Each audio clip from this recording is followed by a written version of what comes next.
10도로 오늘과 비슷하거나 조금 낮겠습니다. 내일 낮부터는 북서쪽에서 들어오는 찬 공기의 영향으로 전국의 낮 기온이 13도에서 25도로 오늘보다 5도에서 10도가량 크게 떨어지겠습니다. KBS 제1라디오 5시 뉴스 아나운서 태희경입니다. KBS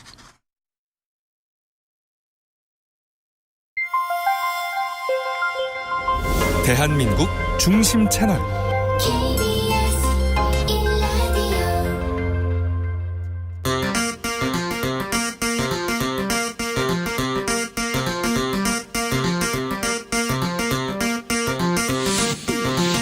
주진우 라이브.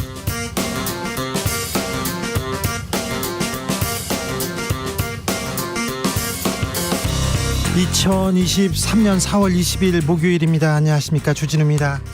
윤석열 대통령의 우크라이나 무기 지원 시사, 러시아에서는 전쟁 개입이라고 즉각 반발했습니다. 북한에 러시아 무기가 들어간다면 그런 얘기도 했습니다. 대통령실에서는 상식적인 말이었다, 인터뷰를 잘 읽어보시라고 응수했는데요. 대통령이 굳이 이 발언을 해야 했을까요? 외교적으로 노림수였을까요? 진땀 빼는 윤석열 외교, 김병민, 장경태 여야 두 최고위원에게 들어보겠습니다.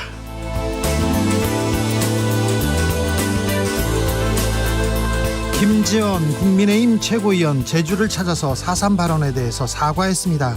4.3 유족들은 징계 피하려는 쇼다 하면서 불쾌했습니다.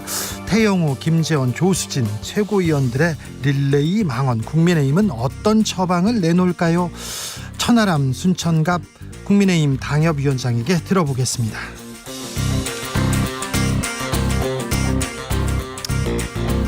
전세 사기 피해 커져만 가고 있습니다. 정부가 경매 중단 절차 들어간다 이렇게 얘기했는데, 그리고 여야 모두 피해 구제 대책 내놓겠다고 했는데 실질적으로 피해자들을 돕고 있을까요? 실질적으로 피해자들은 어떤 대책 원할까요? 훅 인터뷰에서 고민해 보겠습니다. 나비처럼 날아 벌처럼 쏜다. 여기는 주진우 라이브입니다.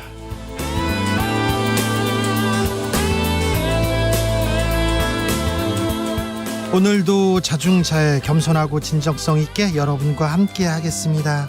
오늘은 4월 20일 장애인의 날입니다.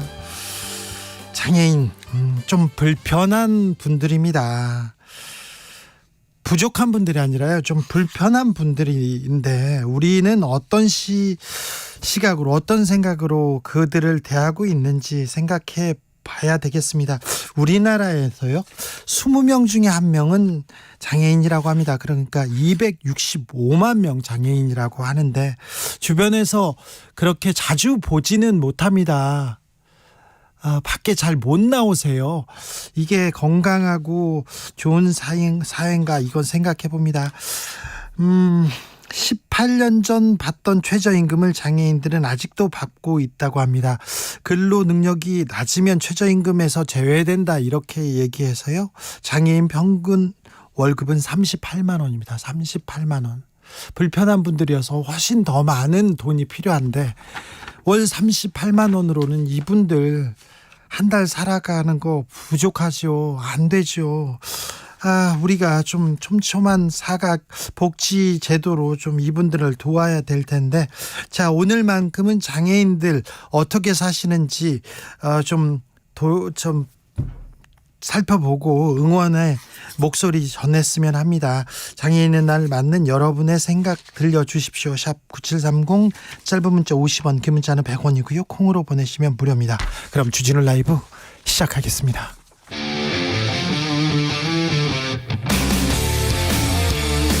탐사보도 외길 인생 20년. 주 기자가 제일 싫어하는 것은?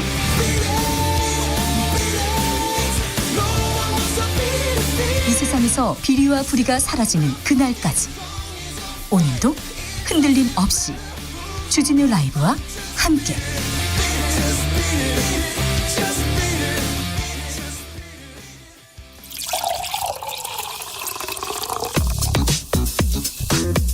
진짜 중요한 뉴스만 쭉 뽑아냈습니다. 주스. 정상근 기자 어서 오세요. 안녕하십니까. 윤 대통령의 우크라이나에 대한 무기 지원 가능성 언급. 러시아에서 즉각 반발했습니다. 네, 크렘린궁은 어제 윤석열 대통령 발언에 대해 무기 공급 시작은 특정 단계의 전쟁 개입을 뜻한다라며 경고했는데요. 이어서 오늘은 러시아 외무부가 공식 성명을 통해 무기가 어디에서 오든 우크라이나에 대한 무기 공급은 반러시아 행위로 간주한다라고 밝혔습니다. 러시아 외무부는 또한 한국이 우크라이나에 무기를 제공할 경우 한반도 상황에도 악영향을 가져올 것이라고 경고했습니다. 러시아 2인자가 직접 북한에 러시아 무기가 가면 어떻게 할 거냐고 얘기했습니다. 러시아에 대한 외교, 중국에 대한 외교는 어떻게 돼가고 있는지 걱정하는 사람들이 많습니다. 대통령실에서 입장을 또 냈습니다. 네, 대통령실 관계자는 기자들을 만난 자리에서 대통령의 말씀은 상식적이고 원론적인 것이라면서 우리가 앞으로 어떻게 할지는 향후 러시아의 행동에 달려있다는 의미로 생각할 수 있다라고 말했습니다.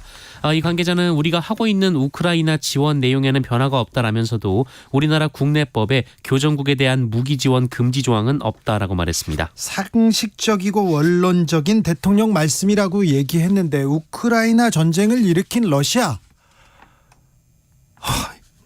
전범이고 전쟁을 일으킨 정말 부도덕하고 있을 수 없는 일을 파렴치한 일을 저지른 건 맞습니다. 러시아가 그랬습니다. 그런데 국가 원수가 나서서 이 얘기 무기 지원 가능성 얘기를 해야 되는 건지 이 부분은 외교적으로 우리 외교에는 어떤 영향을 미칠지 다시 고민해야 될 것 같습니다. 이 문제는 굉장히 커질 것 같은데요. 주진우 라이브에서도 깊이 들여다보는 그런 보도 계속 준비하겠습니다. 그런데 말입니다. 155mm 포탄 이외에도 다른 무기가 우크라이나로 가고 있다. 이런 보도가 나왔습니다. 네, SBS는 어제 한국에서 만든 포탄 수십만 발이 폴란드에 수출된 데 이어 국산 기관총탄 430만 발, 전차 포탄 수만 발도 폴란드에 보내지고 있다라고 보도했습니다. 그래요? 정부 관계자는 SBS 측에 폴란드에 수출하는 것이라고 했고요. 이 사용자 변경을 위해서는 우리 정부의 승인이 필요하다라고 밝혔는데요. 네.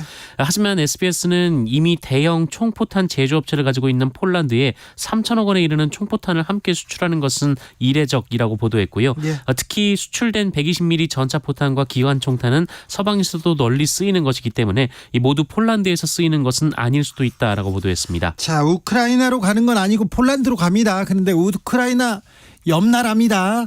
그리고 폴란드를 통해서 우크라이나로 우리 탄환들이 계속 갈 것이라는 이런 보도가 이어지고 있는데 우크라이나에 대한 무기 지원으로 러시아는 받아들이고 러시아는 계속해서 우리한테 경고를 보낼 것입니다. 그런데 감히 강대국인 한국한테 러시아가 이렇게 전범인 러시아가 이렇게 말하고 넘어갈 수 있는 건지 잠시 후에 저희가 최고의 정치에서 좀 다뤄보겠습니다. 대통령실이 윤석열 대통령 방미 일정 공개했습니다. 네, 대통령실에 따르면 윤석열 대통령은 조 바이든 미국 대통령의 초청으로 오는 24일부터 30일까지 5박 7일 일정으로 미국을 국빈 방문합니다. 윤석열 대통령과 바이든 대통령의 만남은 윤석열 대통령 취임 후 6번째입니다. 대통령실은 이번 방미는 한미연합방위 태세 공고화 및 확장 억제 강화, 경제 안보 협력 구체화, 양국 미래세대 교류 지원, 글로벌 이슈 공조 강화에 의의가 있다고 설명했습니다. 구체적인 일정을 보면 윤석열 대통령 부부는 방미 이틀째인 25일 저녁 바이든 대통령 부부와 함께 친교의 시간을 갖고요. 워싱턴 DC에 있는 한국전쟁 기념비도 방문을 합니다. 정상회담은 방미 사흘째인 26일 백악관에서 치러지고요. 네. 이에 앞서 공식 환영식이 열리고 회담 후에는 만찬도 진행됩니다. 자, 대통령 순방, 대통령 전용기가 뜨면 지지율이 떨어집니다. 김태호 차장, 우리 외교안보의 사령탑 김태호 차장 얼굴이 나오면 지지율이 떨어집니다. 이게 국민이 반대만 한다, 국민이 어깃장만 논다, 그렇게 생각하지 마시고 왜 이런 비판의 목소리가 나오는지. 아니, 대통령입니다. 우리 외교안보의 수장입니다. 잘해주셔야 됩니다. 국가대표로 나가는 겁니다. 그런데 반대만 한다, 언론이 지금 회방 놓는다, 이렇게 생각하지 마시고 이 반대 목소리가 왜 나오는지도 좀 생각해 보셨으면 합니다. 전세 사기 사건 피해가 커져만 갑니다. 부산에서도 전세 사기 사건 발생한다고요? 네, 부산에서 빌라와 오피스텔 90호실 가량을 소유하고 있는 부부가 최근 전세 계약 만료를 앞두고 전화번호를 바꾸고 사라졌다라는 보도가 나왔습니다. 이에 세입자 90여 명은 최근 피해 대책위를 꾸리고 전세금을 돌려받지 못하는 등 사기 피해가 의심된다며 대책을 호소하고 나섰습니다.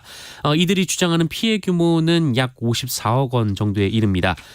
이 부부는 건물 4채를 담보로 금융권에서 46억 원을 대출받은 것으로 전해지고 있는데요.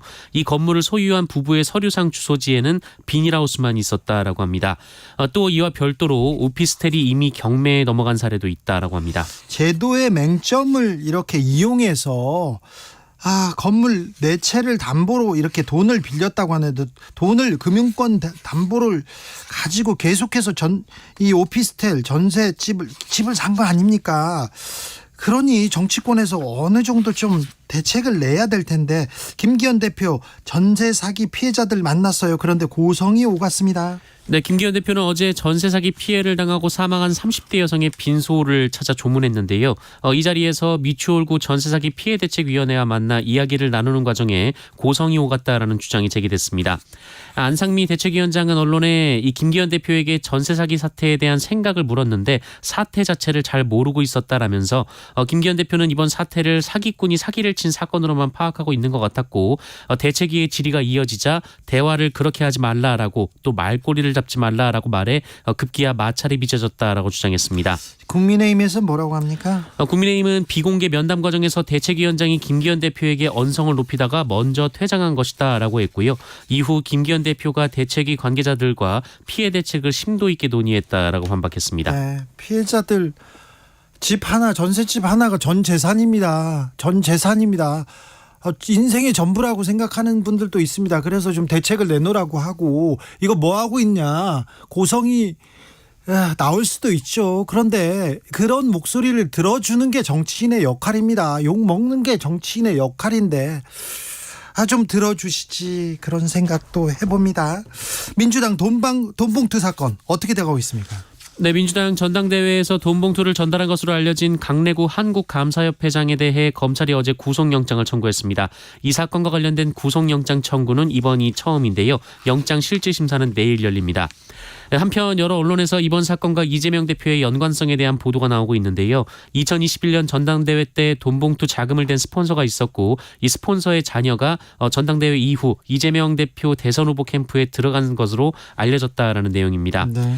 한편 민주당 지도부는 송영길 전 대표에게 조기 귀국을 재차 요청했다라고 밝혔습니다. 어제 송영길 전 대표가 파리에서 기자들과 만났는데요. 이 조기 귀국 가능성을 묻는 질문에 토요일에 말씀드리겠다라는 말만 남기고 수업이 있다라면 자리를 떴습니다. 민주당이 돈봉투 사건을 어떻게 처리하느냐.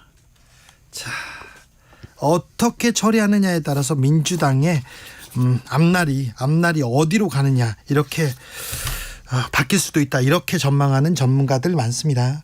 김구 선생을 폐마했던 태영호 국민의힘 의원 오늘은 최고위원회 회의에 불참했습니다. 최고위원회 회의에 최고위원들이 참석하는 경우가 좀 드물어요. 맨날 사고를 치고 불참하고 이어집니다. 네, 국민의힘 태영호 최고위원이 오늘 당 최고위원회에 불참했습니다. 이딴 설화로 논란을 일으킨 김재원 최고위원이 4월 초부터 자숙의 의미로 최고위원회에 불참하기로 했는데요. 네. 선출직 최고위원 4명 중 2명이 회의장에 안 들어온 상황입니다. 항상 이런 일이 지금 반복되고 있어요. 네, 태영호 최고위원은 최근 공개된 한 월간지 인터뷰에서 이 김구 선생이 김일성의 통일전선 전략에 당했다라고 말한 바 있고요. 지난 2월 전당대회 때는 제주 4.3이 북한 김일성 지시에 의해 촉발됐다라고 말해 큰 논란을 빚었습니다. 국민의힘에서도 이거는 잘못됐다. 독립운동가 후손 출신 의원도 이거는 문제가 있다고 이렇게 지적하고 있습니다. 본인도 잘못했다고 하는데 또 동아일보에서는 이거 태영호 의원이 맞다 이렇게 얘기하면서 이념 논쟁으로 이렇게 몰고 갑니다. 역사 논쟁, 이념 논쟁 무엇을 노리는 걸까요? 이 부분에 대해서 주진우 라이브가 시간을 갖고요. 자세히 좀 탐구해 보겠습니다. 김재원 최고위원 4.3 관련된 발언 사과했습니다. 네, 제주 4.3 추념일에 격이 났다라는 발언을 해서 논란을 빚은 국민의힘 김재원 최고위원이 오늘 4.3 유족들과 간담회를 갖고 사과했습니다. 김재원 최고위원은 잘못된 발언으로 상처 입은 도민 여러분께 진심으로 사과드린다라면서 4.3 기념일을 폄훼할 생각에서 한 말은 아니었다라고 말했습니다. 제주 도민들 그리고 4.3 피해자 유족들은 아니 지금 징계한다는 소리 나오니까 쇼하는 거 아니냐 이러면서 불쾌했습니다. 공공요금이 또 올라간다고요? 네, 당정은 오늘 간담회를 열고 전기 가스요금 인상이 불가피하다는 입장을 재확인했습니다. 다만 인상 시기를 거론하진 않았습니다.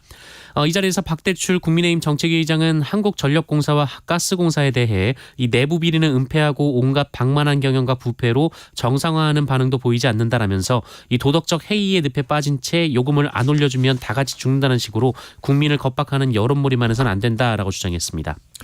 가리봉동에서 활동하던 중국인 폭력 조직이 검거됐습니다. 네, 서울경찰청 마약범죄수사대는 범죄단체를 조직하고 노래방 점주들을 대상으로 협박 및 폭행을 일삼은 조선족 9명을 검거해 검찰에 송치했다라고 오늘 밝혔습니다.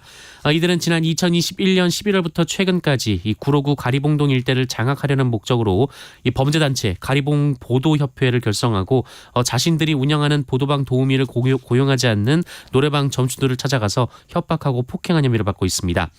이들에게 피해를 입은 것으로 확인된 노래방 업주만 40여 곳인데요. 업주뿐 아니라 노래방 직원과 도우미 등도 감금 및 폭행을 당한 것으로 드러났습니다. 또한 경찰 조사 과정에서 총책을 포함해 조직원 4명에게서 마약을 보관하고 투약한 정황도 함께 확인됐습니다. 네. 중국인 폭력 조직이 검거됐다 이런 소식이 들려오니까 영화 생각하시고요. 그리고 조선족들 폭력 조직 만든다 이렇게 생각하는데 극히 일부입니다.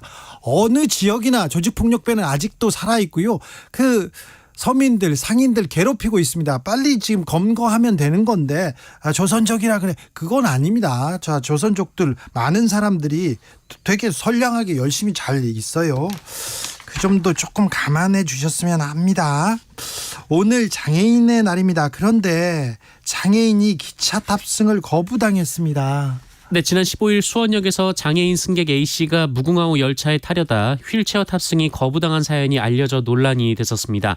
이 승객은 휠체어 좌석을 예매하고 시간에 맞춰 탑승하던 중이었는데요. 그런데요. 휠체어 리프트 이용을 고객 지원실에 신청한 후 열차에 탑승하기 위해 승강장으로 향했는데 역무원이 열차 내부에 입석 승객이 많다면서 이 탑승을 거부했습니다. 아니 예매를 하고요. 휠체어석을 이렇게 예매를 하고 그냥 탑승하려고 하는 건데도요. 네, 코레일은 해당 무궁화호 열차가 세량으로 편성된 열차로 차내 혼잡도가 매우 높은 상황이었다라면서 휠체어 이용 고객과 입석 고객의 안전을 위해 공간을 확보하고자 혼잡이 덜한 14분 후 도착 열차를 승차하도록 안내했지만 동의를 사전에 구하지 못했다라며 사과했습니다. 전장현 오늘 지하철 시위를 했네요. 네, 전국 장애인 차별철폐연대 등 장애인 단체는 오늘 4호선 삼각지역에서 지하철 탑승 시위를 벌였습니다. 한 달여 만이었는데요. 그러나 삼각지역에서는 경찰과 서울교통공사 측의 저지로 탑승에 실패했고 4호선 명동역에서 활동가 일부가 탑승을 했습니다. 전장현 측은 국회에서 국무총리와의 면담을 기대할 수 있다고 해서 기다렸는데 아무 답변이 오지 않았다라며 특별교통수단 내년도 예산을 책임 있게 이야기해 줄 것을 촉구한다라고 밝혔습니다. 네, 30대 가장이 소중한 장기를 이렇게 기증하고 떠났습니다. 네, 갑작스러운 뇌출혈로 뇌사 상태가 된 30대 가장이 장기 기증으로 4명의 생명을 살린 후 세상을 떠난 일이 있었습니다. 어제 한국장기조직기증원에 따르면 38살 김민규 씨는 지난 7일 이대 서울병원에서 뇌사 장기 기증으로 심장과 좌우 신장, 폐를 기증했다라고 하는데요.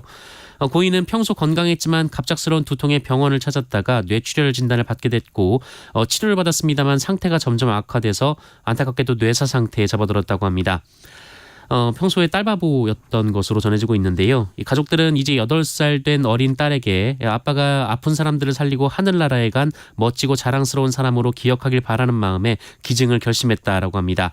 실제 김민규 씨는 어려운 사람을 보면 그냥 지나가지 못하는 사람이었다고 전해지고 있습니다. 네. 11살 이렇게 천사 같은 아이도 3명을 살리고 떠났습니다. 네, 등굣길 교통사고로 뇌사 상태가 된 11살 초등학생이 장기 기증으로 3명의 생명을 살리고 세상을 떠났습니다. 아이는 지난 3일 오전 등교 중 횡단보도를 건너다가 시내버스에 치였는데요.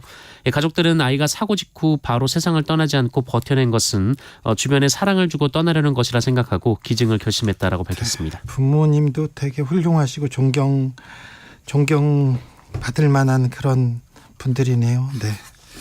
부디 평안하게 잘 가시길 기원하겠습니다. 기도할게요.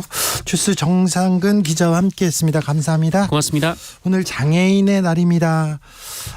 여러분의 의견 이렇게 들어보겠습니다. 조혜숙님께서 부족한 게 아니라 다른 거 아닐까요? 도와줘야 할 사람들이 아니라 함께 살아야 하는 사람들이죠. 부족한 게 아니라 좀 불편한 사람들입니다. 조금 무리하고 함께 살아야죠. 맞죠? 9369님, 주변에서 장애인들을 볼 수 없는 나라는 선진국이 아니라는 말 생각납니다. 저도 반성합니다. 얘기합니다.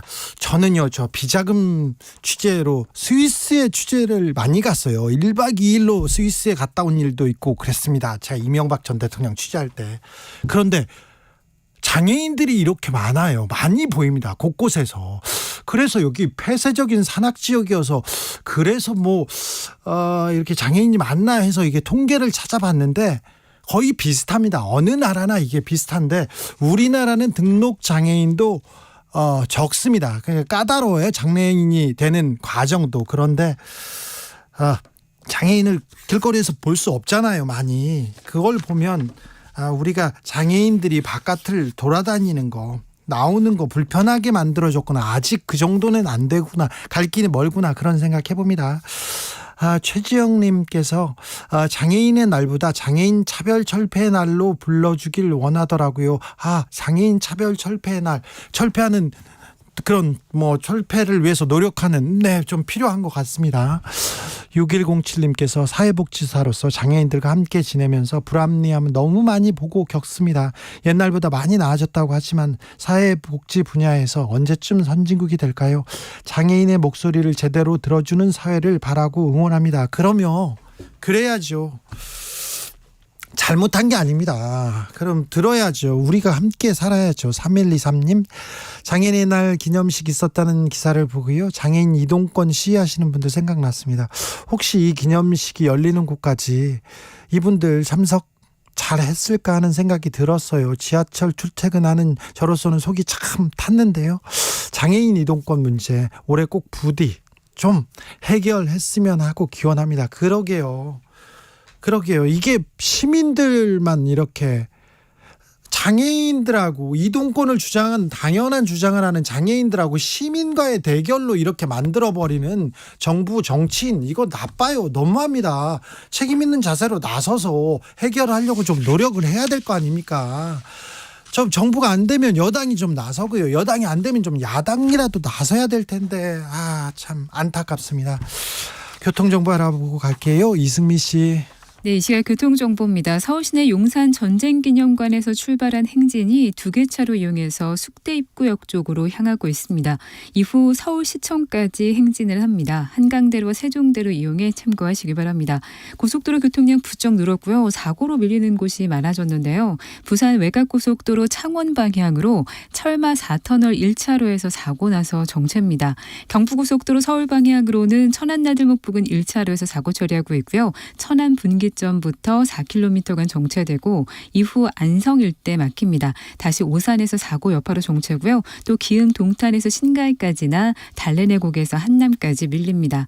수도권 제일순환고속도로 구리에서 판교 방향으로는 광암터널에서 작업을 했습니다. 작업은 끝났지만 남양주부터 10km 구간 정체입니다. KBS 교통정보센터였습니다.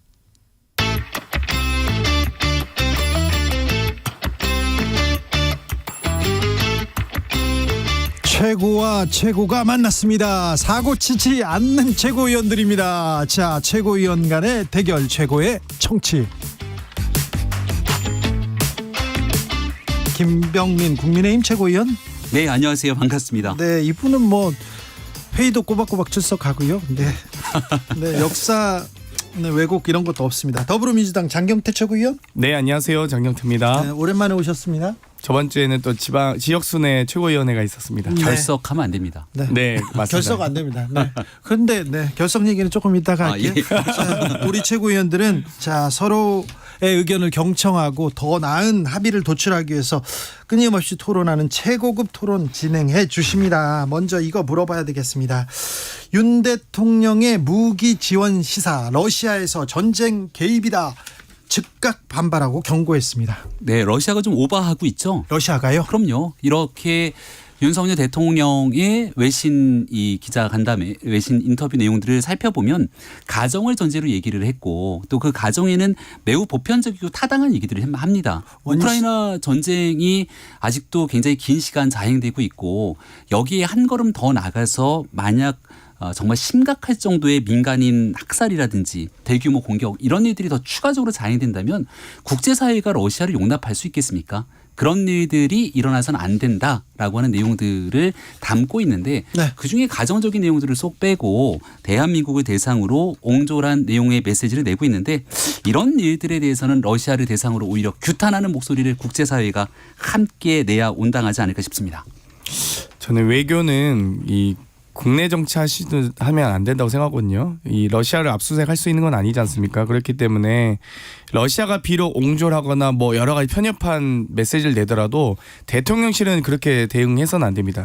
러시아가 어떤 의도가 있는지 또 어떤 이 메시지가 담겨 있는지를 파악하고 그 속에서 여러 가지 외교적 수사들로서 저희가 갈등을 최소화해야 되는데 사실상 우크라이나 전쟁에 저희가 무기를 직접 지원하는 듯한 모습과 의혹들이 여러 대통령실 안보실장과 외교비서관 등의 도청 의혹으로 드러나면서 또 이 미국 측도 크게 강하게 부인하지 않으면서 이 동유럽 혹은 중앙아시아의 전쟁이 이 동아시아의 이 긴장을 고조시키고 있는 게 아니냐라는 우려들이 있습니다. 지금 방금 전에 속보도요. 중국에서 엄중하게 경고하는 메시지가 나오고 있습니다. 러시아 중국에서 연달아 지금 경고 메시지 나오고 있거든요. 그러면 저희가 붙어있는 인접국가 아니겠습니까? 외교의 기본은 이 어떤 여러 가지 각국의 이해관계들을 조정하고 갈등을 최소화하는 게 가장 기본입니다. 그 이후에 대한민국의 국익을 차지해 나가야 될 텐데 지금 대한민국의 국익은 어떤 점에서 차지하고 있는지 한일 정상회담에서는 뭐 하나도 없는 것 같고 한미 정상회담도 지금 엊그저께 나왔죠.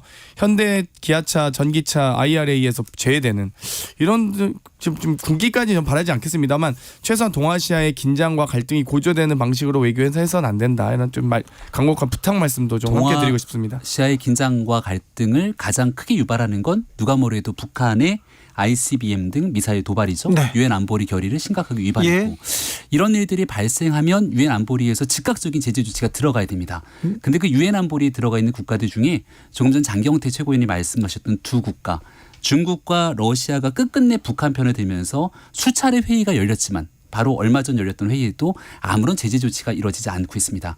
저는 민주당이 동아시아에 있었던 이 한반도의 엄중한 안보 현실들을 고민하고 국제정세에서 대한민국 주권 국가로서 할 말들 목소리를 낸다면 이런 일들에 대해서 중국과 러시아에 좀 한마디 해야 되는 것 아니겠습니까? 북한의 핵 개발을 예. 러시아도 중국도 원하지 않습니다. 그래서 무기 개발하고 핵 개발하면 러시아하고 중국에서도 말렸어요. 그런데 저 북한의 우방 러시아하고 중국이 말리는 게 효과적이잖아요. 그래서 우리 외교가 러시아, 중국을 잘 이용해야 되는 거 아닙니까? 그런데 유엔 안보리에서 이 같은 미사일 도발에 대해 안보리 결의 위반임에도 불구하고 핵심적인 당사국인 러시아와 중국의 반대 때문에 제대로 된 제재 조치가 이루어지지 않는 게 명백한 현실이고 팩트입니다. 일단 다시금 말씀드리건대 대통령실에서 과한 메시지가 나온 것이 아니고 원론적인 차원에서의 얘기이다. 김병민 최고 하나만 더 물어볼게요. 네. 대통령실에서 자 원론적이다, 상식적이다, 인터뷰 똑바로 읽어봐야 된다 이런 얘기를 했는데 예.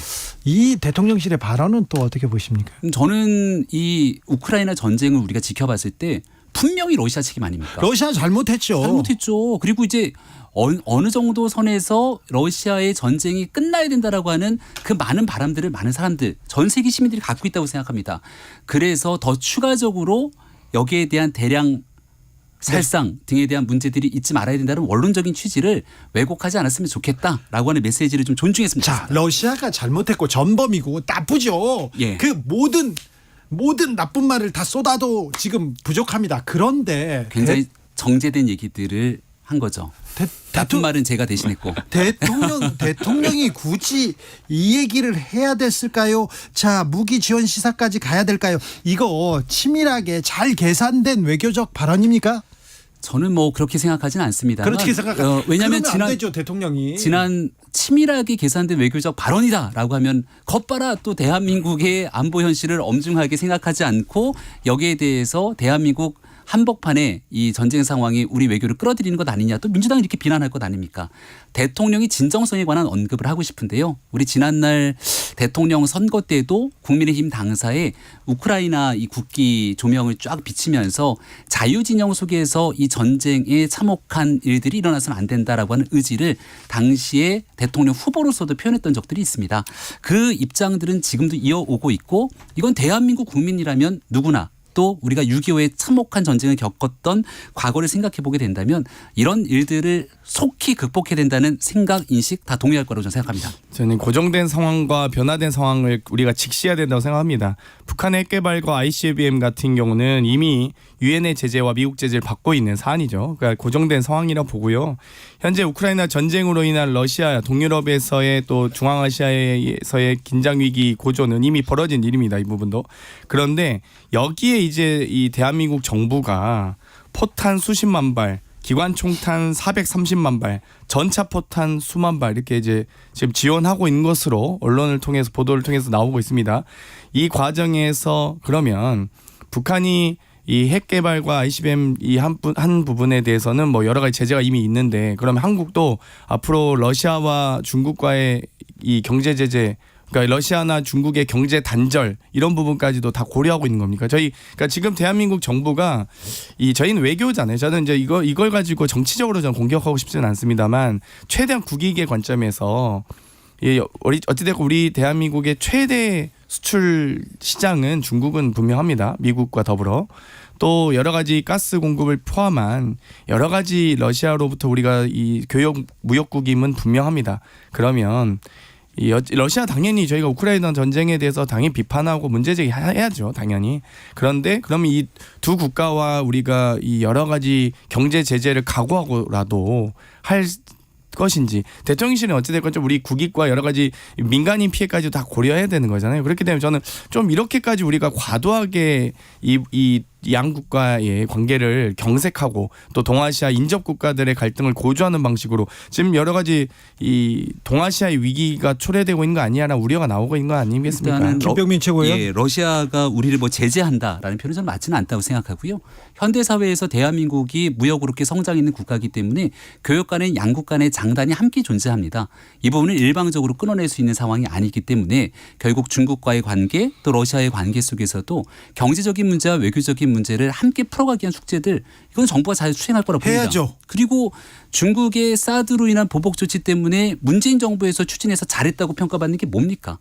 중국에 올인하지 말고 이 외교적인 문제에 좀 중국, 러시아, 미국 등 4강 국가에 국한하지 않겠다라고 얘기를 했던 게 신남방 정책이 민주당 정부 때 추진했던 정책들이기도 합니다.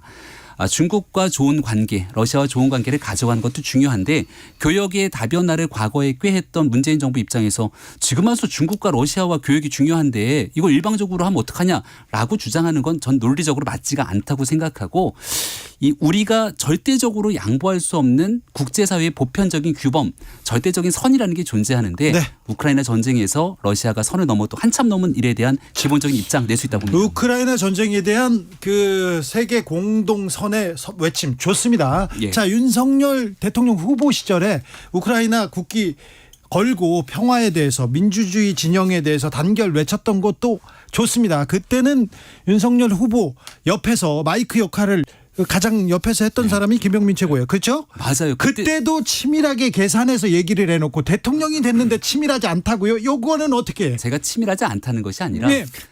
이 아까는 않다고. 치밀하게 모든 것들을 하나하나 각도기로 따져서 하지 않고 그 마음에 대한 진정성이 우선되고 있다라는 언급을 하게 된 것이고요. 대통령 선거 때를 말씀 주시니까 문득 떠오르는 게 그때 우크라이나 러시아 침공이 있었을 때 이재명 당시 후보가 야 이거 젤렌스키 대통령 초보 대통령을 뽑아서 이런 전쟁이 일어난 것처럼 얘기해서 국제사회에서 한창 논란이 됐던 적도 있습니다. 그렇기 때문에 이 전쟁에 대한 중요성과 진심, 그 진정성에 관한 얘기하시니까 것들이 갑자기 중요하다는 이준석 거죠. 대표께서 국민의힘 당 대표께서 우크라이나 방문하셨던 것도 떠오르네요. 네, 갔다 왔죠. 네. 아마 그 진정성에 대한 부분들은 공이 다들 함께 공유하고 있는 마음이라고 생각합니다. 네. 자, 우리 러시아의 돈봉투 얘기 안 하나요? 자, 러시아의 전 대통령이 북한에 무기 준다 이런 얘기까지 했어요. 지금 북한에는 군사적인 동맹, 뭐 무기를 준다던가 포탄을 준다 이런 얘기는 없었는데 이런 얘기까지 나오는 걸 보면 외교적으로 관리를 좀 하고 조용히 좀 넘어갔으면 국익에 더 도움이 됐을까 그런 생각은 하게 되지 않습니까? 그런 노력들을 아마 보이지 않는 곳에서 충분히 하고 있을 거라고 생각합니다. 하지만 이제 거듭 이제 말씀드리건대 러시아와의 관계를 고려하는 측면 때문에 우리가 이 국제적으로 참혹한 전쟁 한복판에 제대로 된 말 한마디 못하게 된다는 건 저는 용인되기 좀 어려운 측면이 있다고 생각하고요. 이거를 즉각적으로 무기 지원하겠다라는 게 아니라 러시아가 지금 있는 국제적인 보편적 규범들을 넘어서게 된다면 이라고 하는 발언조차 할 수 없다면 민주당이 입만 열면 하는 게 주권국가 아닙니까? 그렇죠. 주권국가와 국제사회로서 우리가 글로벌 중추국가 또 6.25 전쟁 속에서 여러 자유진영의 국가로부터 원조와 도움을 받았던 나라로서 해야 되는 역할이 있다고 생각합니다. 뭐 저희가 우크라이나 전쟁과 러시아의 관계에서 뭐 당의 유감이라든지 여러 가지 항의성 성명 등을 발표한 건 사실이고요. 뭐 할 말은 해야 된다. 주권국가라고 얘기했을 때 왜 독도는 우리 땅이라고 일본 정상과 기시다 총리가 말씀 못 하시는지 사도광산에 대해서 왜 이 문화유산 등재에 대해서 반대 못 하시는지 왜 후쿠시마 오염수 방류에 대해서 단 한마디 못 하시는지 이런 게 이제 한마디 해야 된다는 거고요. 뭐 우크라이나 전쟁 누가 동의하겠습니까 사실. 뭐 당연히 문재인 정부나 뭐 저는 윤석열 정부나 마찬가지로 반대할 거라고 생각합니다. 네. 가짜 뉴스와 팩트에 대한 비판들을 좀 구분해서 얘기를 했으면 좋겠고요. 독도 얘기에 디귿자도 나온 적이 없다고 수차례 얘기했지만 거리 곳곳에 현수막을 걸고 있는 민주당의 모습을 보면서 진정성 있는 비판인가에 대한 의구심이 역시 듭니다. 일본 언론은 압수수색할 수 없으니까 참 아무 말 못하는 것 같습니다. 윤석열 대통령이 로이터하고 인터뷰를 했습니다. 외신하고 인터뷰를 했는데 러시아도 반발하고 중국도 대만 문제 참견하지 말라 이렇게 또 반발했어요. 네. 그 대만 문제 때문에 지난번 이 미국의 하원의회 의장이 대만의 갈등 한복판에 있다가 대한민국 와서 그 하원의회 의장을 우리가 펠로시 의장 안 만났다 그래갖고 또 숱한 비난을 했던 게 민주당의 주장이었던 걸로 좀 기억을 하고 있거든요. 예, 근데 지금 이 대만 문제에 대해서 그 힘에 의한 현상 변경이라고 하는 가장 기본적인 원칙에 대한 얘기를 한 걸 갖고 또 그때 지금에 대한 입장이 바뀌게 되는 부분들 저는 정치적으로 좀 한결같은 일관성을 유지할 필요는 있다고 생각합니다. 많은 국민들께서 기억하시죠. 낸시 펠로시 의장 방한에 하셨을 때 연극 배우들과 연극 보시고 술 한잔 하시고 계시던 건 뭐 다 알고 있는 국민들이 다 알고 계신 거니까요. 대통령이 미국의 서열 3위 하원 의장의 방문을 같이 만나지도 않았다. 이건 좀 문제가 있는 거죠. 자, 논점이 좀 벗겨난 것 같은데요. 그 대만 문제에서. 네, 예. 김병민 최고위원 윤석열 대통령 6일간 24일부터 30일까지 6일간 국빈으로 미국을 방문합니다. 예. 자, 이번 한미 정상회담에서 얻어야 할 점은 뭔가요? 국민들은 대통령 전용기만 뜨면 좀 불안하다 하면서 지지율이 좀 떨어지기도 했으니 좀 걱정하는 시각도 있습니다. 이명박 정부 이후로 12년 만인가요? 꽤 오랜만에 국빈 방문을 가는 겁니다. 그리고 한미동맹 70주년을 넘어선 이제 그 이후에 또 다른 더 굳건한 동맹 관계를 어떻게 발전시킬까가 핵심적인 내용이겠죠. 이명박 전 대통령이 국빈 방문하라고 가가지고 저 부시 대통령 옆에서 카트 막 몰고 그랬잖아요. 그때 엄청 퍼주고 와가지고 그래서 더 걱정해요. 그러니까 안 좋았던 모습들만 기억을 하고 계신 것 같은데 소고기 우리가 있었죠. 한미 동맹을 더 강화시키는 중요성들이 지금 놓여져 있는 건 누가 뭐래도 북한이 문재인 대통령과 정부가 약속했던 것처럼 비핵화에 나서지 않고 오히려 핵을 더 고도화시키고 대한민국 향한 위협들을 하고 있지 않습니까? 이러한 안보 상황에서의 한미동맹을 어떻게 더 굳건히 강화시킬 것인가에 대한 문제가 놓여져 있고요. 예. 최근에는 단순한 군사동맹을 넘어서 이 경제력 에 대한 부분들이 결국은 핵심적인 동맹의 발전으로 더 이어지는 것 아닙니까? 그래서 이런 측면에서 대한민국 이 여러 기업 경제인들이 함께 이번 한미 정상회담에 동행하는 만큼 경제적인 성과를 같이 가져올 필요가 있겠다 싶고요. 그렇죠. 또 잘 알려지지 않은 내용들 중에 우리 대한민국을 지키기 위해서 정말 본인을 던져서 헌신했던 우리 영웅들, 호국 영웅들이 함께 이번에 또 미국을 가기도 하는데 그분들하고 이렇게 갑니다. 네, 그분들이 대한민국을 지키기 위해서 노력했던 그 헌신적인 모습들이 또 이번 한미 정상회담을 통해서 긍정적인 동맹 관계를 어떻게 더 발전시킬 것인가 이런 요인들까지 아마 많은 내용들을 긴 시간 좋은 성과들을 끌어내기 위한 노력들이 있을 거라 봅니다.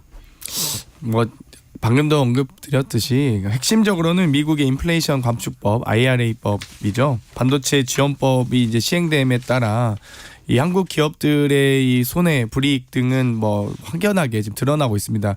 한미 정상회담을 앞두고 사실 미국이 한국 전기차를 IRA에서 제외하는 이런 부분들은 참 안타깝게 봅니다. 이거는 보통 정상회담 이후에 발표하셔도 되고 혹은 정상회담 과정에서 좀 조율해서 좀 더 긍정적 이 결과가 나오면 참 좋겠다는 기대도 전 내심하고 있었는데 미리 이렇게 빠지는 부분이 안타깝게 보고요. 반도체 공급망 또한 지금 한국 기업의 여러 이 제조 강국으로서의 입지 조건을 상당히 어필을 하셔야 될 텐데 대통령께서 할 말을 진짜 할 수 있는지 유예 기간을 상당 부분 연장한다든지 한국 업체의 어떤 수출 통제 적용 대상에서 제외하는 등의 이 노력을 하셔야 되는데 미국과 이제 협의를 해야 되지 않겠습니까? 이런 부분들 정말 부디 이제 이건 정당을 떠나서 부디 이런 부분들은 꼭 좀 어필하고 오셨으면 좋겠습니다. 자, 돈봉투 의혹.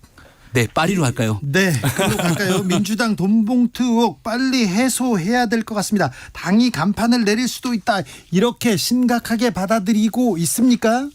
네, 저희 뭐 있어서도 안 되고 일어나서도 안 되는 일이라고 봅니다. 어찌됐건 이 부분에 대해서는 참 사라져야 되는 일이고요. 뭐 저도 방송에서 수차례 이런 일은 뭐 사라져야 되는 일이고 일어나서도 안 되는 일이라고 말씀을 드렸습니다. 그런데 장경태 최고 50만 원 한 달에 밥값도 뭐 안 된다 이런 발언하셨어요?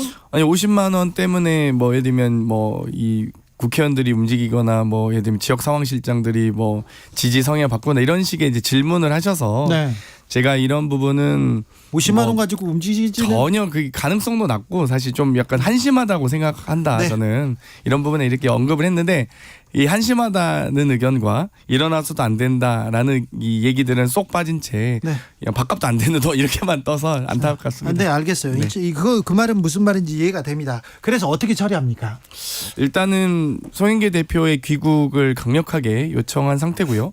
당 대표께서 월요일 최고위 전에 먼저 사과를 하시겠다라는 결심을 많이 보이셨기 때문에 또 그렇게 비공개 최고위에서도 논의가 돼서 당연히 이런 무리를 일어난 데에 대해서 당대표로서 국민들께 송구하다는 말씀을 드렸습니다.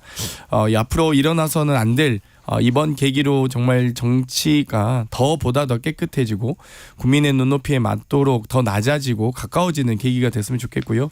이런 문제들을 저도 좀 검찰이 제대로 이 수사를 하셔서 정말 진상 규명을 좀 하셨으면 좋겠고요. 또 이 과정에서 책임 있는 분들, 특히 이제 송영길 전 대표 같은 경우는 빠르게 귀국하셔서 여기에 대한 좀 입장을 명확하게 좀 내놓으셨으면 좋겠습니다. 안 들어오는 것 같은데. 22일 날 토요일 날 예. 프랑스 현지에서 입장을 밝히겠다고 합니다. 아니 뭐 이렇게 시간을 오래 기다립니까? 비행기표 끊고 들어오면 될 텐데요.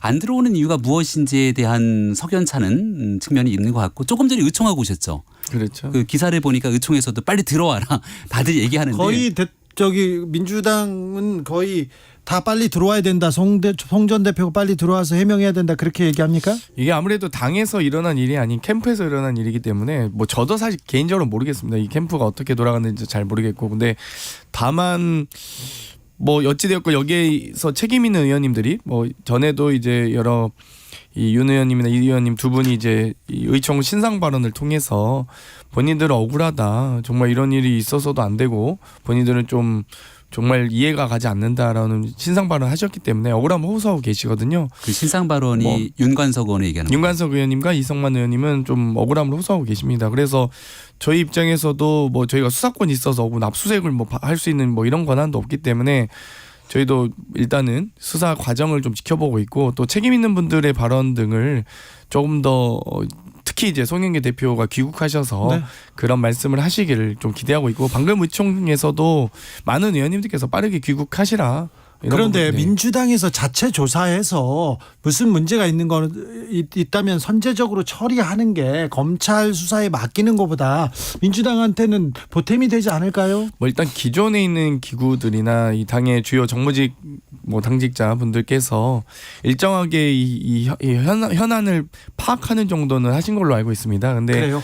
그런데 이제 다들 억울하다고 이 억울함 호소하고 계셔서 저도 좀 사실 상식적으로 좀 납득이 안 가는 경우도 있거든요. 예를 들면 이성만 의원 건은 원외 지역위원장님으로부터 돈을 받아서 원외 지역위원장에게 돈을 전달했다라는 게 지금 언론 보도를 통해서 그게 사실이라고 쳐도 저도 이제 언론 보도를 통해서밖에 볼 수 없는데 원외 지역 이성만 의원이 같은 경우는 좀 초선이긴 하지만 좀 고령의 연장자시거든요. 원외 지역위원장이 국회의원을 돈 전달자로 활용한다?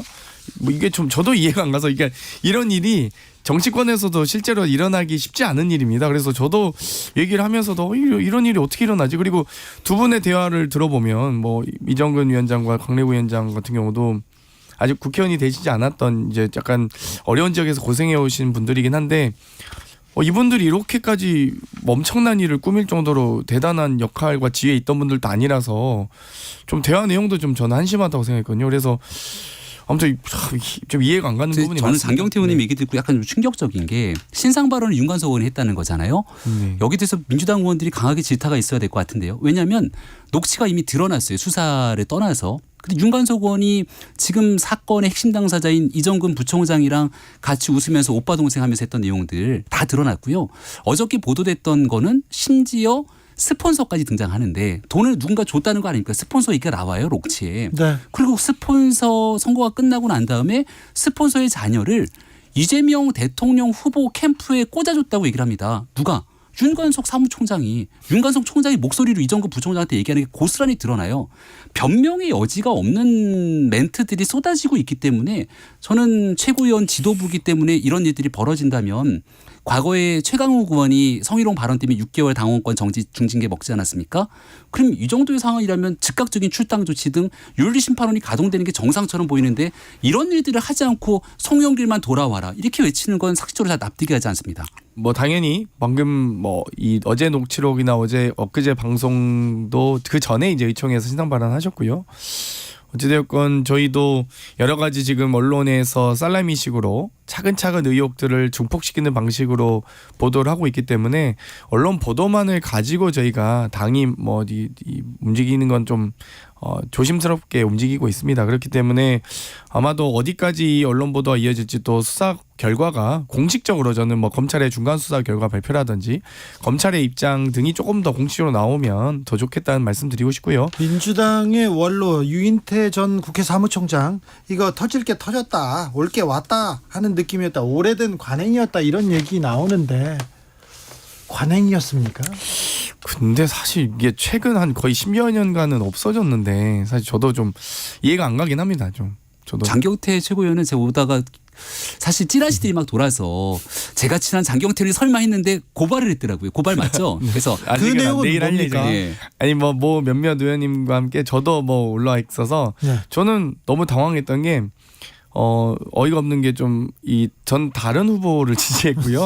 그리고 심지어 당시 뭐 송영길이 아니다. 최고위원 후보도 있어요. 근데 뭐 그분 또 그 심지어 그 최고위원 후보인데다가 또 다른 분을 또 지지했기 때문에 뭐 이건 너무 얼토당토 없어서 저는 좀 이게 그냥 넘어가려고 했는데 오히려 다른 분들이 이거는 그냥 넘어가서 안 된다. 다른 후보를 지지하니까 돈 얼마 줬다고 나옵니까? 아니 그런 것도 없어요. 그냥 뭐 의혹 명단 이런 정도의 명단이 떠서 근데 너무 무분별하게 지금 돌고 있어서 무분별한 찌라시는 또 좀 자제돼야 되는데. 그래서 근데 그게 또 장경태 커뮤니티 의원님이랑 오르고 뭐 그랬더라고요. 김용민 의원님이랑 네. 한 분 더 해서 세 분이 이제 고발한다. 이수진 의원님도 네. 기사를 봤는데 이거 그러다 보면서 그래 내가 아는 장경태 의원님은 아니지 하면서 드는 생각이 그럼 찌라시든 나머지 의원님들이 고발 안 하는 사람들은 뭐지?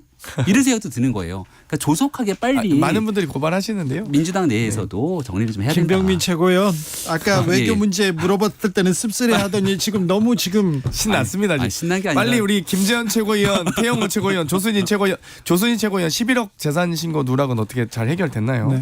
그냥 네. 뭐 문제 없이 넘어갔습니다. 그 문제는. 네, 잘 알고 자, 있습니다. 그런데요. 예. 민주당 의총에서 간호법 관련된 입장도 정리됐습니까? 간호법은 대부분 다 간호사의 영역을 좀 더 명확하게 하고 예. 또 이 직무의 어떤 여러 가지 전문성을 높이는 방식으로 논의하고 있기 때문에 네. 간호법에 대해서는 크게 논란은 없습니다. 오히려 의료법에 대해서 좀 더 고민이 있고요. 뭐 근데 뭐 의총에서 대부분의 의원님들이 논의가 어느 정도 정리가 됐고 상임위에서 충분히 합의 처리, 여야가 근데 합의 처리된 법안들이라서 여기에 대해서는 뭐 크게 논쟁은 없습니다. 김병민 최고. 예, 뭐 진짜 어려운 일입니다. 간호사 분들이 굉장히 오랜 기간 동안 갖고 있었던 걱정, 고민들, 현장의 문제를 해결하자는 목소리가 높았지만 법에 대한 제정들이 쉽지는 않았거든요. 근데 이제 뭐 원하는 대로의 법 제정이 되면 제일 좋은데 또 많은 간호조무사분들은 이 학력 문제 때문에 이거 조정 안 되면 도저히 받아들일 수 없다. 또 목소리를 높이고 있는 과정이 있습니다. 오늘 보니까 보건복지부 장관 좀 늦은 것 같은데 진즉에 만나서 현장의 어려움들도 경청하고 네. 정책적으로 풀어나갈 부분들을 고민하면 좋겠는데 좀 들어야 돼요. 예, 지금 이제 막 이런 일들이 진행하고 있는 것 같고요. 네. 어렵고 갈등 조정이 쉽지는 않지만 마지막 순간까지 경청하면서 조정하기 위한 노력은 놓지 말아야 된다고 생각합니다. 김병민 최고위원. 예. 왜 국민의힘 최고위원들은 이렇게 최고위원 당선되고 왜 이렇게 회의 안 나오고 막 결석하고 그랬습니까? 아직 한 달밖에 안 됐는데요. 조금 결석이 잦죠. 그죠. 네. 다들 열심히 출석하기 위한 노력들이 있을 거라 보고 김재원 뭐 최고위원 같은 경우는 잘 알고 있는 것처럼 한 달 동안 이제 자숙 기간을 거치겠다고 했던 상황인데 어제 그제 이제 태용호 최고위원 문제까지 불거져서 아무튼 두 번 다시 국민들께 눈살을 찌푸리는 지도부의 이런 실망된 태도 보이지 말아야 된다. 다 다짐하고 있습니다. 다짐으로 끝입니까? 그리고 뭐 윤리위원회가 다음 주에 출범할 예정입니다. 출범해서요. 윤리위원회가 출범하면 도덕적 기준을 한껏 높여서 국민께 실망을 드리거나 그리고 뭔가 누군가에게 도저히 용서되지 않는 발언들 아마 네. 여기에 대한 징계 절차들이 진행이 될 텐데 그래서 제가 민주당 윤리심판원 얘기 계속 하는 거예요. 예, 근데 국민한테 네. 실망하는 정치 이렇게 하면은 윤석열 정부와 지금 국민의힘 어떻게 할 거예요? 그러니까 기준이 명확해야겠죠. 기준이. 그 발언이라든지 행동으로 인해서 이게 국민의힘의 정강 정책이나 우리 네. 당의 기준이 있는데 이런 것들과 전혀 어긋난 행동들에 대한 평가들이 있을 겁니다. 그러니까 제대로 된 분이 어쨌든 김병민 최고밖에 없어서 안타까운데요. 김재원 최고위원은 지금 뭐 4.3에 대한 폄하, 5.18 정신 이런 얘기도 하시고 태영호 최고는 김구 선생님 통일 전략에 뭐 김일성에게 장했다. 장경태, 김병민 조수진 시간 최고 다 됐어요. 11억 감사합니다. 이런 다 해야죠. 감사합니다.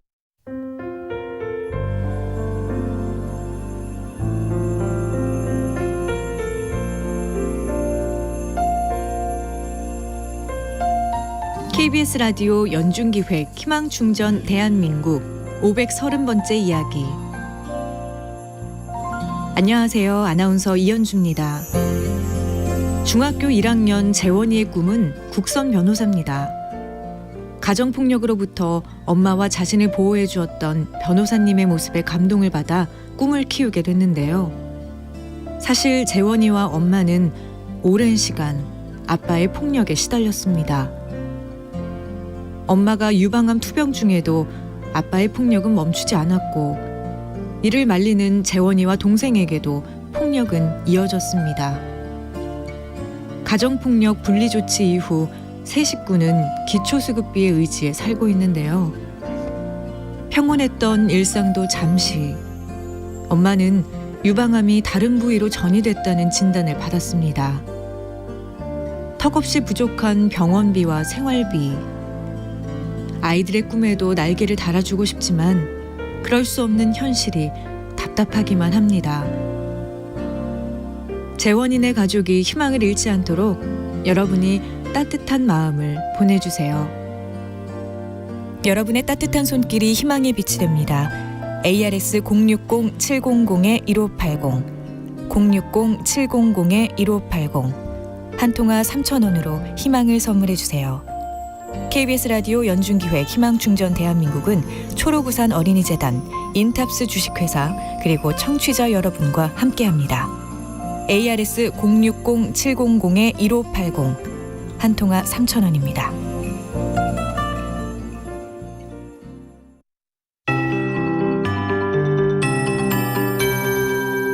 KBS 58분 날씨.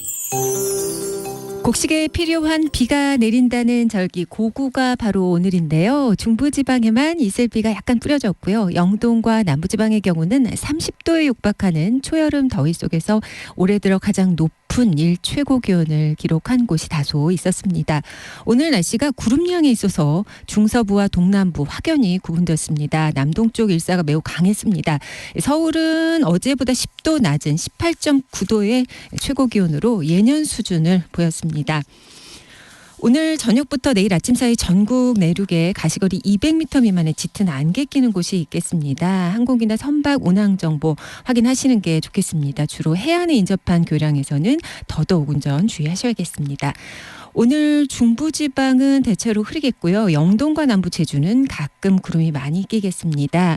내일은 전국이 대체로 맑겠지만 영동 남부는 새벽부터 아침 사이, 또 호남지방은 오후에 구름이 많겠습니다. 전남 지역에는 5mm 미만의 비가 뿌려지기도 하겠습니다. 내일 아침 기온은 서울 10도 등 전국적으로 7도에서 17도 분포가 되겠습니다. 북서쪽에서 찬 공기가 남하하면서 조금 추워질 걸로 보이고요. 강풍도 지나겠습니다. 지금 서울의 기온은 14.4도입니다. 강혜정입니다.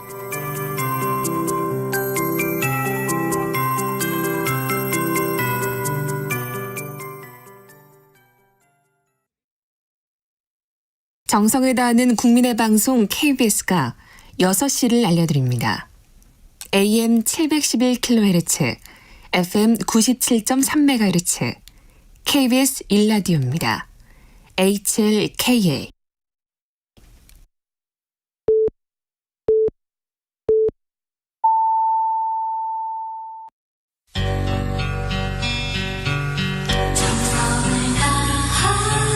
정성을 다하는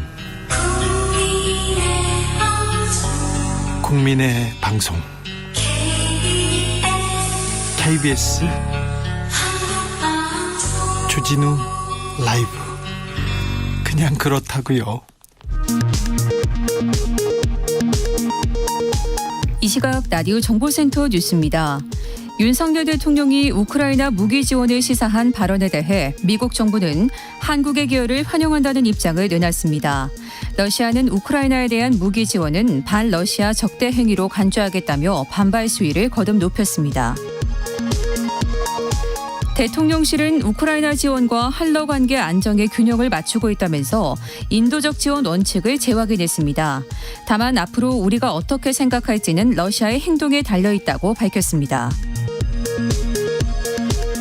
중국 외교부는 힘에 의한 타이완 해협 현상 변경에 반대한다는 윤석열 대통령의 로이터 통신 인터뷰 발언에 대해 한반도 문제와 타이완 문제는 성질과 경위가 완전히 다르다면서 타인의 말참견을 허용하지 않는다며 반발했습니다. 국회 국방위 외교통일위 소속 야당 의원들은 윤석열 대통령에 대해 국민의 안전과 생명은 안중에도 없고 위험천만한 외교가 지속되고 있는 것에 깊은 유감과 함께 강한 규탄에 표한다며 외교정책 전반을 제고하라고 촉구했습니다. 대검찰청이 이른바 고발사주 의혹에 연루된 손준성 서울고검 송무부장에 대한 감찰 결과 비위 혐의가 없다고 결론 내렸습니다. 이 사건을 신고한 조성은 씨는 이미 범죄, 비위 사실이 인정돼 공수처에 이첩한 사건을 재차 무혐의 종결한 것은 중대한 결함이 있다며 반발했습니다. 지금까지 라디오 정보센터 뉴스 정한나였습니다.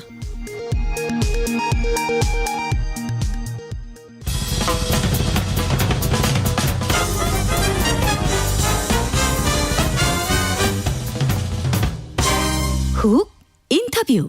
모두를 위한, 모두를 향한, 모두의 궁금증 훅 인터뷰. 국민의힘 지도부 설화 계속됩니다. 김재원 최고위원 제주 가서 사과하고 태영호 최고위원은 오늘 최고위원회 회의에 불참했습니다. 김기현 대표와 설전을 이어가던 홍준표 대구시장, 지금은 윤희석 전 의원과 2라운드 벌이고 있는데요. 국민의힘에서 쏟아지는 말 천하람 국민의힘 순천갑 당협위원장과 이야기 나눠봅니다. 안녕하세요. 네, 순천의 천하람입니다. 순천의 천하람한테 이 문제, 러시아 문제부터 물어봐야 되겠어요. 네. 윤 대통령의 무기 지원 시사. 자, 러시아에서는 전쟁 개입이다 하면서 즉각 경고하고 나섰습니다. 근데 이게 이제 대통령의 워딩이라는 거는 바로잡을 수가 있습니다. 저희가 대통령이 단독 인터뷰를 할 때 외신 인터뷰는 통상 그렇습니다. 네, 보통 이제 단독 인터뷰할 때는 보통 하는 조건 자체가 네. 관계자들 배석해가지고 혹시 이제 뭐 워딩에 있어서 좀 뭐 미흡한 점이 있거나 옆에 지금 청와대 대통령실 사람들이 다 앉아 있어요. 그렇죠. 외교안보실, 홍보수석실. 네. 그래서 앉아 있는 상황에서 그런 메시지를 했다라는 거는 즉흥적인 발언은 아닌 것이거든요. 그러면 대통령실에서 한미 정상회담을 앞두고 러시아에 대해서 어떻게 보면 강한 경고의 메시지, 뭐 민간인 학살에 대한 경고의 메시지를 던져야겠다라는 뭐 짜여진 메시지라고 봐야 될 것 같아요. 아니 그런데 지금 인터뷰 하나에 러시아에서 발끈하고 중국이 또 발끈하고 나섰어요. 네. 이거는 외교적으로 이렇게 뭐 노이즈 마케팅하는 거 아니지 않습니까? 도움이 될까요? 그러니까 저도 외교 전문가가 아니기 때문에 이게 뭐 어떤 식으로 가는지는 좀 애매하고 뭐라고 할까요? 이게 이제 지금 타이밍에 뭐 전략적으로 옳은 건지 아닌 건지 저도 사실 잘 판단이 되지는 않습니다. 다만 원칙적인 관점에서 보면 러시아가 우크라이나를 침공한 것은 잘못이죠. 네, 거기에 대해서 민간인 학살하고 있는 것은 국제사회의 규탄을 받고 있는 것이거든요. 규탄합니다. 네, 그래서 그런 부분에서 저희가 메시지를 낼 수는 있는 것이고 다만 러시아와의 관계에서 이걸 어떻게 좀 잘 풀어갈지 뭐 이게 이제 외교관계 숙제고 또 한 가지는 이런 게 있으면은요 우리의 그 한미 정상회담에 있어서 성과의 부담이 커집니다.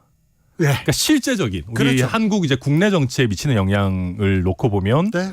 우리가 이렇게까지 이제 한일 해줬는데. 관계에 대해서도 이제 개선을 하기 위해서 열심히 우리는 노력을 했고 네. 러시아에 대해서도 이런 강한 경고의 메시지를 던졌으면 이제 미국 쪽에서 어떻게 화답을 할 거냐라고 하는 부담이 또 커질 것이고 또 한 가지는 이제 대통령실에서 러시아 쪽에다가 잘 읽어봐라 뭐 이런 식의 얘기를 했잖아요. 예. 그 대응은 저는 좀 그다지 좋았는지 잘 모르겠어요. 그렇죠. 대통령실의 대응이라고 보기에는 좀 너무 거칠다 이런 지적이 있습니다. 뭐 러시아와의 관계에서 그렇게 할 수 있는지 뭐 잘 모르겠습니다만은 저는 그거 보면서 약간 바이든 날리면 느낌처럼 예전에는 듣기 평가였는데 이제는 읽기 평가냐 이런 얘기가 좀 떠오르더라고요. 네. 그래서 글쎄요, 우리가 이제 외교 메시지가 국내 정치에 미치는 영향도 우리가 좀 면밀하게 살펴봐야 된다 그렇게 봅니다. 그렇죠. 또 국익이 가장 중요한 거 아닙니까? 그런데 아무튼 인터뷰 하나에 러시아가 지금 발끈하고 중국은 불끈하고 있습니다. 어제 4.19 주념식이 있었는데요. 피로 지킨 민주주의 사기꾼에 농락당해서는 안 돼. 대통령의 메시지 어떻게 보셨어요? 워딩이 좀 세긴 셉니다. 사기꾼 이런 거는. 그러니까 제가 봐도 사실 우리가 이제 민주화의 공로라는 것을 특정 일부 세력이 좀 독점해가지고 그걸 가지고 너무 오랫동안 뭐 자기 장사를 했던 거 아니냐라고 하는 실제 민주당 내지는 정치권에서 활동하고 있는 586 운동권 세력에 대한 피로감은 분명히 있습니다. 국민들 사이에 분명히 있고요. 그걸 대통령께서 지적하고 싶으셨던 것도 이해는 할 수 있는데 그걸 굳이 4.19 기념사에서 하셔야 되느냐에 대해서는 글쎄요. 뭐 저도 조금 뭐 굳이 이렇게 센 단어를 그 기념사에서 쓰실 필요가 있었느냐 저는 좀 의문입니다. 대통령실에서 이렇게 센 단어 이렇게 약간 거칠게 보이는 이런 단어를 꼭 쓰셔야 하는 건지 거기에 대해서는 좀 한 번 더 고민해 볼 필요가 있는 것 같아요. 정치적 수사라는 얘기겠잖아요. 외교적 멘트 이런 얘기도 있는데 왜 대통령이 가장 신중하게 이거 계산된 발언을 해야 되는데 조금 그러니까 저는 그렇게 봐요. 이제 우리가 이게 단순히 이제 4.19 기념사 하나만 놓고 볼 것이 아니고 약간 우리 지지층만 안고 가면서 상대방을 타자와 적대화하는 형태의 정치가 많습니다. 한국 정치에. 근데 대통령께서도 점점 그런 방향으로 가시는 것 같다라는 생각이 들어요. 지금 TK 지지율도 흔들리고 보수 진영 내에서의 대통령 지지율도 흔들리고 하다 보니까 일단 저쪽 진영을 때려가지고 우리 편을 좀 결집시켜야 된다라는 생각을 많이 갖고 계신 거 아닌가 그런 인상을 좀 받습니다. 좌도 아닌 국민의 대통령 우리의 대통령인데 대통령께서 한쪽만 보고 정치를 설마 그러진 않겠죠. 그러진 말아야 되는데. 그리고 이제 뭐 꼭 좌우를 떠나서 민주화 운동을 했던 그 어떤 그 성과를 사유화하는 사람들은 좌에 있던 우에 있던 혼나야 되겠죠. 근데 혼나야 되겠지만은 이게 이제 전체적으로 우리가 우리 지지층을 보고 간다라는 그 인상이 메시지. 많이 있기 네. 때문에 그렇게 좀 해석되기가 쉽다. 그렇게 보입니다. 오히려 좀 탈피해야 되는데 무슨 일 있으면 대구 가시고 네. 그런 얘기 때문에 또 그런 지적이 나옵니다. 네. 국민의힘 내부 얘기 좀 들어볼게요. 김기현 대표는 왜 아직도 못 만났습니까? 안 만났습니까? 별로 안 만나고 싶어 하시는 것 같아요. 아니 저 대표가 천하람 네네. 그러니까 위원장을요? 실제로 제가 자 천하람이 안 만난다고 한 거 아니에요? 뭐 그런 면도 있죠. 솔직히 네, 말씀드리면. 그런데요. 그래서 제가 이제 무슨 뭐 여의도 연구원장께서 나오셔가지고 천하람이 무슨 호남 특위 자리 줘야 된다 이런 얘기 나오고 나서부터도 또 만나기가 좀 애매했어요. 예. 그런 얘기 나오면 못 만나지. 못 만나죠. 그러면 예. 뭐 당장 만나면 무슨 자리 주기로 했냐, 받기로 했냐 이런 얘기로 흘러가니까 뭐 자리 받으려고 제가 튕긴 것처럼 보이고 그럴 수는 없잖아요. 그래서 제가 좀 여러 가지 경로로 자연스럽게 만나면 좋겠다. 그런 얘기를 했는데. 왜냐하면은 순천에 대통령이 오셨었잖아요. 얼마 예. 전에. 그때 대표도 오시면 자연스럽게 만나면 되는 것이고 네. 또 전주을 보궐선거를 하는 과정에서 제가 예를 들면 지원 유세를 같이 간다든지 간다든지. 그런 건 굉장히 자연스럽잖아요. 그러면 뭐 꼭 어떤 대가 관계 같은 생각도 안 들고. 그래서 그런 그 의견을 전했는데. 그러니까 자연스러운 만남 추구 이런 거를 이제 조금 뭐 직접적으로는 아니지만 네, 자만추, 네, 원하는데. 간접적으로 예. 말씀드렸는데 뭐 별로 그렇게 의지가 없으셨던 것 같습니다. 응답이 없어요? 뭐 전주에 지원 유세 와달라 이런 얘기도 한 번도 없으셨어요. 그래요? 순천이야 뭐 일정이 안 맞으면 안 오실 수도 있는 건데. 네. 그래서 저도 조금 뭐 서울에서 만나실 의사가 없구나 생각하고 있습니다. 청년을 만날 때 네. 또 청년이랑 밥 먹을 때 천하람하고 가면 제일 좋을 텐데 폼도 날 텐데 이런 생각도 해보는데. 그 그럴 때 정도는 아닙니다. 아니 근데 그런 얘기도 없어요? 근데 뭐 그런 얘기는 없었습니다. 네. 윤핵관들한테 찍힌 것 같아. 아예 상관없어요. 네, 상관없어요. 네. 자. 그런데 김기현 대표는 보이지 않고 정광훈 목사 얘기만 계속 나와요. 네. 그리고는 최고위원들 설화 계속 이어집니다. 참 이분들한테 마이크 계속 이렇게 갖다 대면요. 당 망할 수도 있다 이런 얘기 나옵니다. 정말 걱정입니다. 네. 지금 결국 이렇게 되면은 징계해가지고 해결이 되질 않아요. 징계하기 시작하면요 남아나질 않을 것 같아요. 방금 있었던 김병민 최고위원 혼자 앉아 있을 것 같다. 월급 더 많이 줘야 될 것 같아요. 다른 사람들 출석을 안 하잖아요. 추가 수당을 뭔가 이렇게 좀 지급을 해야 될 것 같은 느낌이 드는데 네. 그래서 결국은 이거는 뭐 이준석 대표도 그런 얘기를 하던데 어쩔 수 없이 대표가 메시지를 잘 내서 덮어버리는 수밖에 없다. 대표가 끌고 가야 된다. 네, 대표가 끌고 가야 된다. 그거밖에 없고 최고위원들이 메시지를 내는 것에 대해 가지고 빈도나 강도를 좀 조절하도록 대표가 좀 리더십을 발휘해야 되는 거 아닌가 싶습니다. 그게 되겠어요? 사실 어려워요. 왜냐하면은 제가 그 무슨 김기현 대표께서 태영호 최고위원한테 뭐 인터뷰 좀 자제해라 이런 얘기 뭐 했다고 하지 않습니까? 이거 좀 이상하잖아요. 사실 그렇죠. 아니 정치인은 사실 말과 글로 하는 건데 네. 그거 하지 말라고 하면 뭐 어떡합니까? 그래서 뭐 어쩌겠어요. 그러니까 대표가 더 잘 끌고 가고 그리고 김재원 최고위원 문제 같은 것도 빨리빨리 이슈 나왔을 때 사퇴시키고 이런 거 했었어야 돼요. 그게 아닌데 안 되니까 이게 예. 문제가 점점 심각해지고 있는 거 아닌가 싶습니다.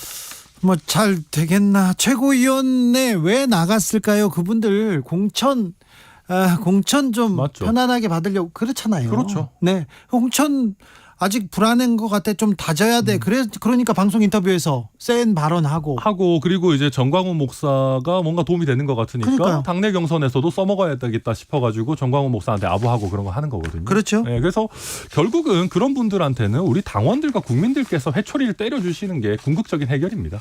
전광훈 목사 이슈는 사라질까요? 조금 없어질 것 같아요. 왜 없어졌냐면요. 네. 지금 대통령의 그 발언 때문에 외교적 참사가 지금 정광훈 목사를 가렸다 이런 얘기 나옵니다. 아니 뭐 저는 뭐 그렇게까지 생각은 하진 않고 네. 정광훈 목사가 이제 한 사이클을 다 했죠. 뭐 본인이 뭐 기자회견도 잔뜩 하고. 네. 네, 오래 다 했죠. 네, 오래 했기 때문에 이제는 이제는 뭐 더 이상 무슨 얘기를 하겠어요, 본인이. 자. 그리고 홍준표 시장도 이제 전광훈 목사 가지고 이렇게 뭐 하는 것보다 설전 벌이는 것보다 윤희숙 의원이랑 그 공항 가지고 지금 설전 벌이는 거는 2라운드 오히려 생산적이더라고요. 오히려요? 저는 좋다고 봐요. 그게 그래요? 뭐 공항 예산이나 뭐 예타 면제 이런 거에 대한 이거는 뭐랄까 정치적인 토론의 영역이니까 저는 뭐 좋다고 봅니다. 아 그래요? 토론회 홍준표 대구시장 윤희숙 전 의원하고 설전 이어가는데 이게 네. 멈출 생각 없습니다. 홍준표 시장.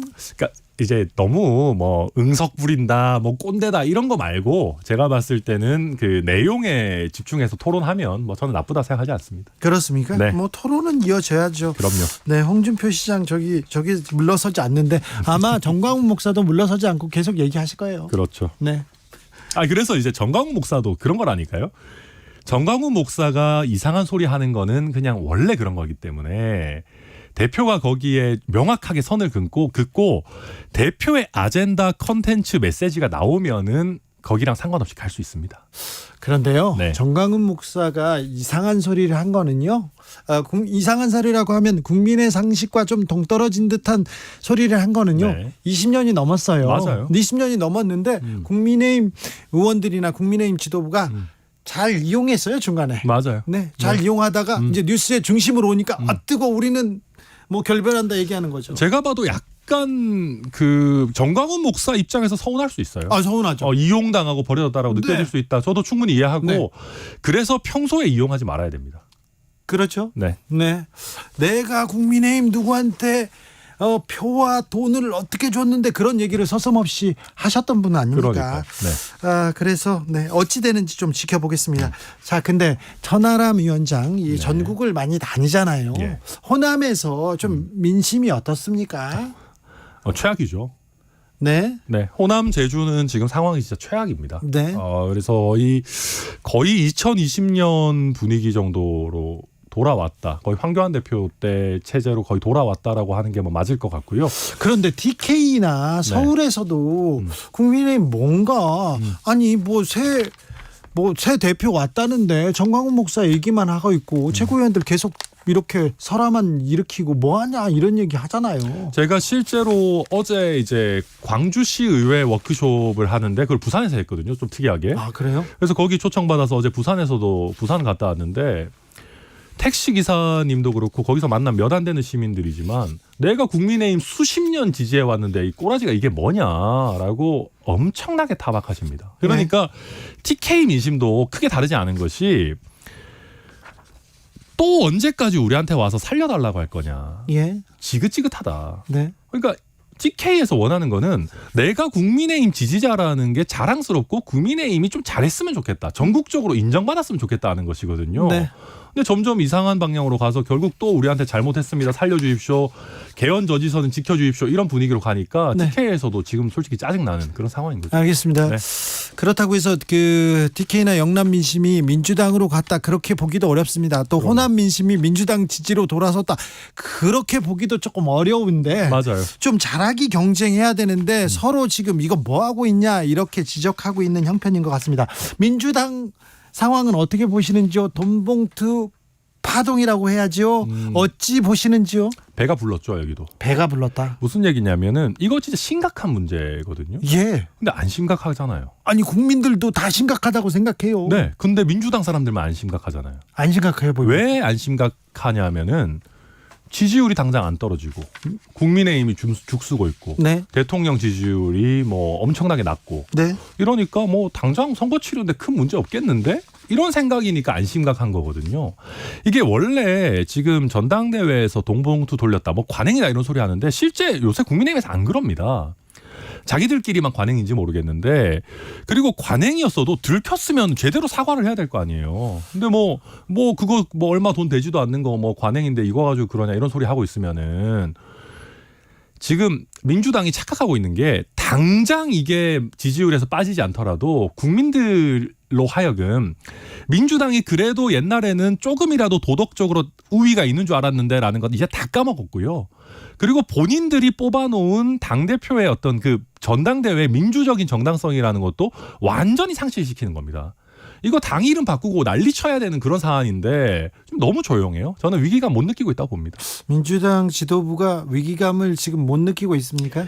그거의 가장 큰 조력자가 사실 국민의힘이기 때문에 제가 뭐라 드릴 말씀은 없는데 국민의힘이 만약에 조금 더 잘하고 있었고 이번에 민주당 지지율이 열세에 있었다면은 결코 이런 분위기 아니었을 거예요. 그렇죠. 네. 네. 이 지금 지지세 때문에 민주당이 좀 안이하게 판단한다 이렇게 보시는군요. 네. 리얼미터가 미디어 트리뷴 의뢰로 이달 10일에서 14일까지 닷새간 조사했습니다.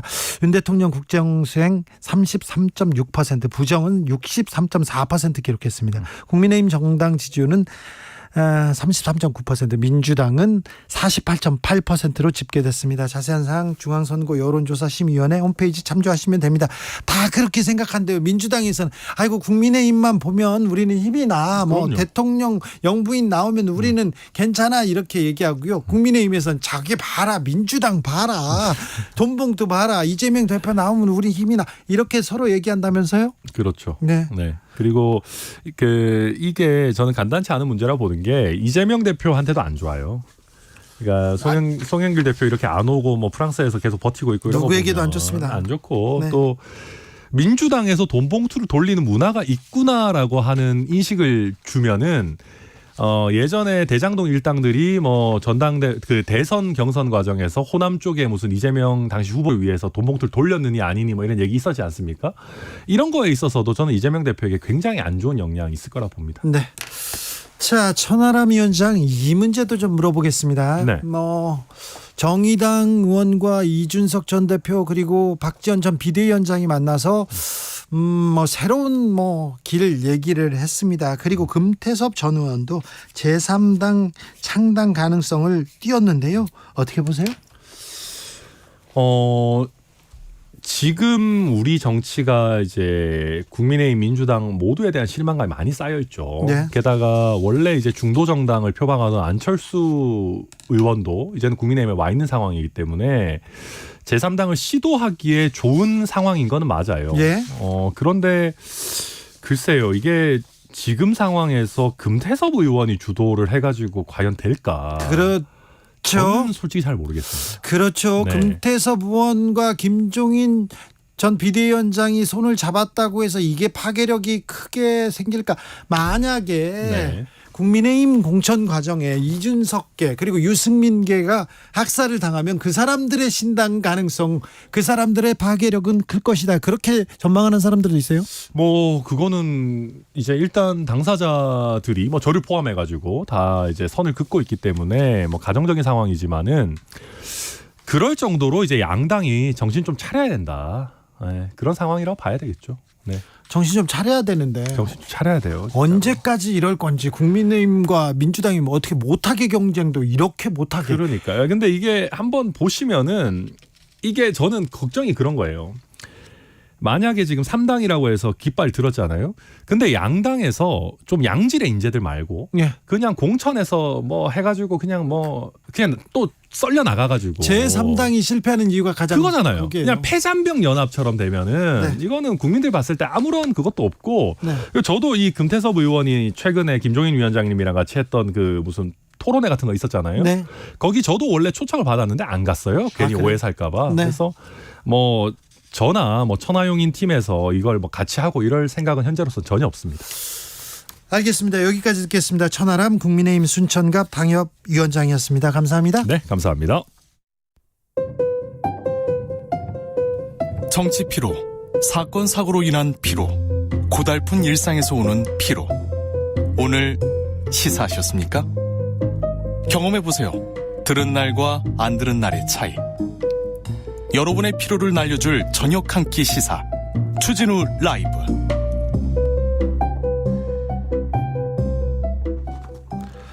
전세금을 돌려받지 못한 뒤 스스로 목숨을 끊은 피해자가 벌써 3명입니다. 오늘 한 명의 피해자의 발인식이 있었습니다. 피해자가 막다른 길에 설 때까지 우리는 뭘 했을까요? 국가는, 정부는요? 이제서야 사람이 죽으니까, 3명이나 죽으니까 이제 대책 내놓는데 실효성은 있는지 좀 따져보겠습니다. 전세사기 피해자인데요. 미추홀구 전세사기 피해 위원장입니다. 안상미 위원장과 이야기 나눠보겠습니다. 위원장님 안녕하세요. 네, 안녕하세요. 안상미입니다. 네, 오늘 세 번째 피해자분의 발인식이 있었습니다. 안타깝습니다. 네.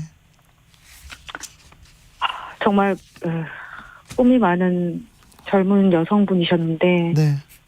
오열하시는 아버지 보고 정말 무너지는 줄 알았습니다. 네. 저 미추홀구 전세 사기 피해 상황은 어느 정도입니까? 지금 오늘 발인을 다녀왔잖아요. 네. 발인 나가기 전에 어젯밤에 또 그 시도를 하신다는 분이 신고가 들어갔다 그래가지고 아이고. 저희가 너무 놀랐는데 네. 다행히 구조가 되셔서 오늘 저희가 또 재차 확인을 했더니 조금 안장을 찾아가고 계시더라고요. 네. 그래서 지금 뭐 저희 피해 세대수는 뭐 여러 방송을 통해서 진짜 많이 말씀드렸는데 지금 이렇게 계속 연달아서 이런 사고가 일어날 정도로 심각하다는 거 예. 다시 한번 말씀드리고 싶고요. 예. 네, 이거 빨리 해결돼야지. 지금 사람들의 우울감이 높아져 있는지라 네. 이거 시간 끌게 되면 정말 또 다른 피해자 나올 수 있습니다. 빠른 대책 부탁드립니다. 네. 피해자가 계속 속출하고 있습니다. 정치권에서 부랴부랴 대책을 내놓기는 하는데요. 정부의 네. 대책 어떻게 보고 계세요? 저는 솔직히 저희하고 좀 얘기 좀 해달라고 말씀을 누누이 드리잖아요. 피해자하고 그래서- 얘기를 해야죠. 얘기를 듣고 이거 피해 현황을 보고 대책을 내야 될 거 아닙니까? 그러니까요. 무슨 대책 만들기 전에 저희랑 좀 얘기 좀 해주셨으면 좋겠어요. 자꾸 얘기 없이 뭔가 이렇게 툭툭 던지시는데 그게 또 지금 알맹이도 없고 언제 될 줄도 모르고 이게 희망 고문 같은 그런 현상이지라 저희하고 얘기를 좀 먼저 해주시고 거기에 또 걸맞는 지원을 좀 부탁드리고 싶은데 그게 좀 아직 안 되고 있네요. 국민의힘 아쉽네요. 김기현 대표가 오늘 피해자들 만났다고 하던데요. 오늘이요? 예. 누구를 만나셨을까? 어젯밤에 그 빈소에 오신 거를 말씀하시는 걸까요? 아니 뭐 논쟁도 있고 그랬는데 다른 아. 어젯밤에 만났는데 그렇게 계속해서 경청하고 있다고 얘기하는데요. 경청을 하시는지 솔직히 모르겠습니다. 저희가 언성이 좀 있었습니다. 예. 네. 이 현상을 좀 어떻게 파악하신지 제가 좀 여쭤봤는데. 네. 네, 그냥 너희 필요한 거 얘기 먼저 해라는 좀 이런 느낌을 받아서 저는 솔직히 지금 국민의힘이 저희 사건에 제일 관심이 없으셨거든요. 그래서 어떠한 시각으로 이 사건을 바라보고 계신지 정말 궁금했는데 네.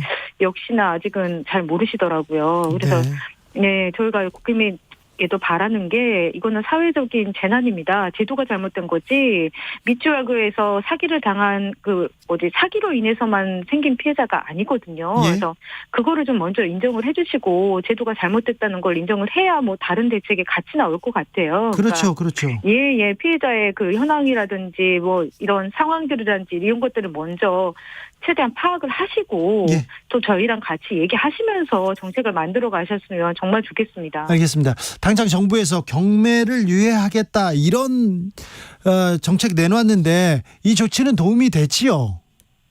지금 유예를 하려는 시도가 보이긴 합니다. 근데 아직 완벽하지 않아요. 예. 그래서 저희도 피해자들한테 계속 연락을 받는데 우리 집은 아직 안 됐어 이러시는 분들도 아직 계세요. 아, 그렇군요. 저희도 이게 하루아침에 오늘 올 수도 이것까지는 저희가 기대는 하지 않았습니다. 하지만 노력을 하고 계신 것 같아서 감사하긴 한데 근데 저희가 시간이 없어요. 시간이 말씀드렸다시피 어제 저녁에 또 그런 시도가 있다 보니까 저희가 이거를 조금 급하게 요구 드릴 수밖에 없어요. 자, 지금 그러면요. 피해자들한테 가장 도움을 줄 만한 그런 대책은 뭘까요? 일단 저희 얘기를 좀 들어주세요. 그리고 얘기를 듣고. 같이 상의를 하고 일단 경매 중지는 뭐 당연한 거고요. 예, 그리고요. 저희가 최대한 피해를 회복할 수 있도록 저희가 바라는 거는 또 저희가 남원기 좀 털어주셨으면 좋겠어요. 뭐를요? 남원기를 탈탈 털어서 남원기뿐만이 아니라 그 일당들 모두 털어서. 네네네. 사기꾼. 네네, 사기꾼들 다 털어서 뭔가 이게 좀 잘못한 사람들이 벌을 받는 세상이 돼야 심리적인 치료가 될 것 같고요. 그렇죠. 네네, 그들 털어서 청구하시고 저희는 먼저 선 구제해 주시는 방향으로 같이 좀 의논을 해주셨으면 좋겠습니다. 알겠습니다. 잘못한 사람은 먼저 잡아야죠. 그리고 돈을 빼돌렸을 수 있으니까 그거 수사해야죠. 네네. 자, 임차인 우선 매수권 검토하겠다 이렇게 얘기하던데요. 도움이 될까요? 그게 어떤 조건과 어떤 그 세밀한 사항에 따라 틀리겠지만 일단 검토를 해주신다는 것 자체가 감사합니다. 하지만 그거 가지고는 안 되고요. 좀 세부적인 사항이 빨리 나올 수 있도록 저희와 상의 부탁드리겠습니다. 일단 피해자들의 목소리를 들어라. 그래야 대책이 네. 나온다. 이 얘기 계속 하시는데요. 네, 자, 왜냐하면 네. 앵커님, 왜냐하면 저희가 그 민주당이나 정의당에서 관련 법안들이 발표가 됐잖아요. 예. 근데 이제 국토부 장관이라든지 이 법안에 대해서 서로 좀 이해하는 차이가 좀 있으신 것 같아요. 그래서 다 같이 모여서 좀 같이 공부 겸 의견 겸 네. 이런 시간 좀 빨리 만들어 주셨으면 감사하겠습니다. 알겠습니다. 그리고 피해자들한테 시간이 많지 않습니다. 시간이 계속 이렇게 가고 있습니다. 그러니까 빨리 만나서 일단 피해자들의 목소리를 들어라. 그리고 실질적인 좀 제도를 내놔라. 이렇게 얘기하면 되겠네요. 네네. 그리고 한 가지만 더 말씀드려도 될까요? 네. 네, 저희가 그 경매 채권들이 은행들이 이거를 NPL로 넘기고 있어요. NPL이 뭡니까? 경매 채권을 사주는 네, 그런 회사에. 네, 그런 회사에 넘기고 있는데 그렇게 되면 저희가 그걸 조치하기가 더 어려워져요. 네. 일반 은행권이 아니라 NPL로 넘어가면 네. 그게 수를 쓰기가 더 어려워져요. 그래서 넘어가지 않도록 그 작업도 같이 좀 해주셨으면 좋겠어요. 알겠습니다. 네. 말씀 잘 들었습니다. 저 잘 들었어요. 네, 감사합니다. 안상미 미추홀구 전세사기 대책위원장이었습니다. 감사합니다. 교통정보센터 다녀오겠습니다. 이승미 씨. 네, 이 시각 교통정보입니다. 경부고속도로 서울 방향으로 사고 여파로 더 많이 밀리고 있습니다. 오산에서 사고가 있었고요. 처리 작업은 10분 전쯤 정리가 됐는데요. 안성에서 오산까지 14km 구간 막힙니다. 더 가선 기흥에서 신갈까지나 판교에서 정체가 되고요. 달래내곡에서 한남 쪽으로도 속도 내기 어렵습니다. 서양고속도로 서울 방향 서평택 분기점에서 팔탄 분기점까지 16km 구간에서 막힙니다. 비봉에서 용담터널까지나 광명역에서 금천 쪽으로도 속도가 안 나고 있고요. 평택 시흥고속도로 시흥 방향은 조암에서 시화대교 쪽으로 18km 구간 막힙니다. 서울시내 세종대로 숭례문에서 시청역 방향으로 3천여 명의 인원이 행진을 하고 있습니다. 행진을 마치고 집회를 이어갈 예정인데요. 이 집회 준비로 세종대로 광화문 방향으로 서울광장 앞 2, 3, 4차로가 통제되고 있습니다. KBS 교통정보센터였습니다.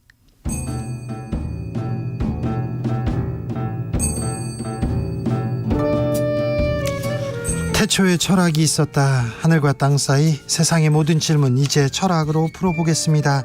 철학 어렵다고요? 일단 맛이라도 봅시다. 철학의 맛. 정치 철학자 김만건 박사 어서 오세요. 네, 안녕하십니까. 조영근 소셜랩 접경지대 소장 어서 오세요. 예, 안녕하십니까. 네. 참 전세 사기 피해자들의 극단적인 소식 계속 옵니다. 우리나라 사람들한테 집이란 특별한 의미가 있습니다. 그래서 그런지 좀 안타깝습니다. 이 집 이걸로 돈벌이 수단으로 넘어가면 안 되는데 이런 생각도 되는데요. 참 어떻게 들으셨습니까, 박사님? 아니 이렇게 사실 이렇게 우리가 여러 가지 유형의 사기라고 하니까 이상하네요. 근데 여러 가지 일들이 있지만 사건들이 있지만 특히 우리가 집을 놓고 벌어지는 거는 좀 우리나라에서는 좀 심각한 문제가 그렇죠. 받아들여지는 것 같아요. 네. 특히 우리나라 같은 경우에는 상당히 부동산과 이제 자산 시장이 민감한 이제 국가 중에 하나고요.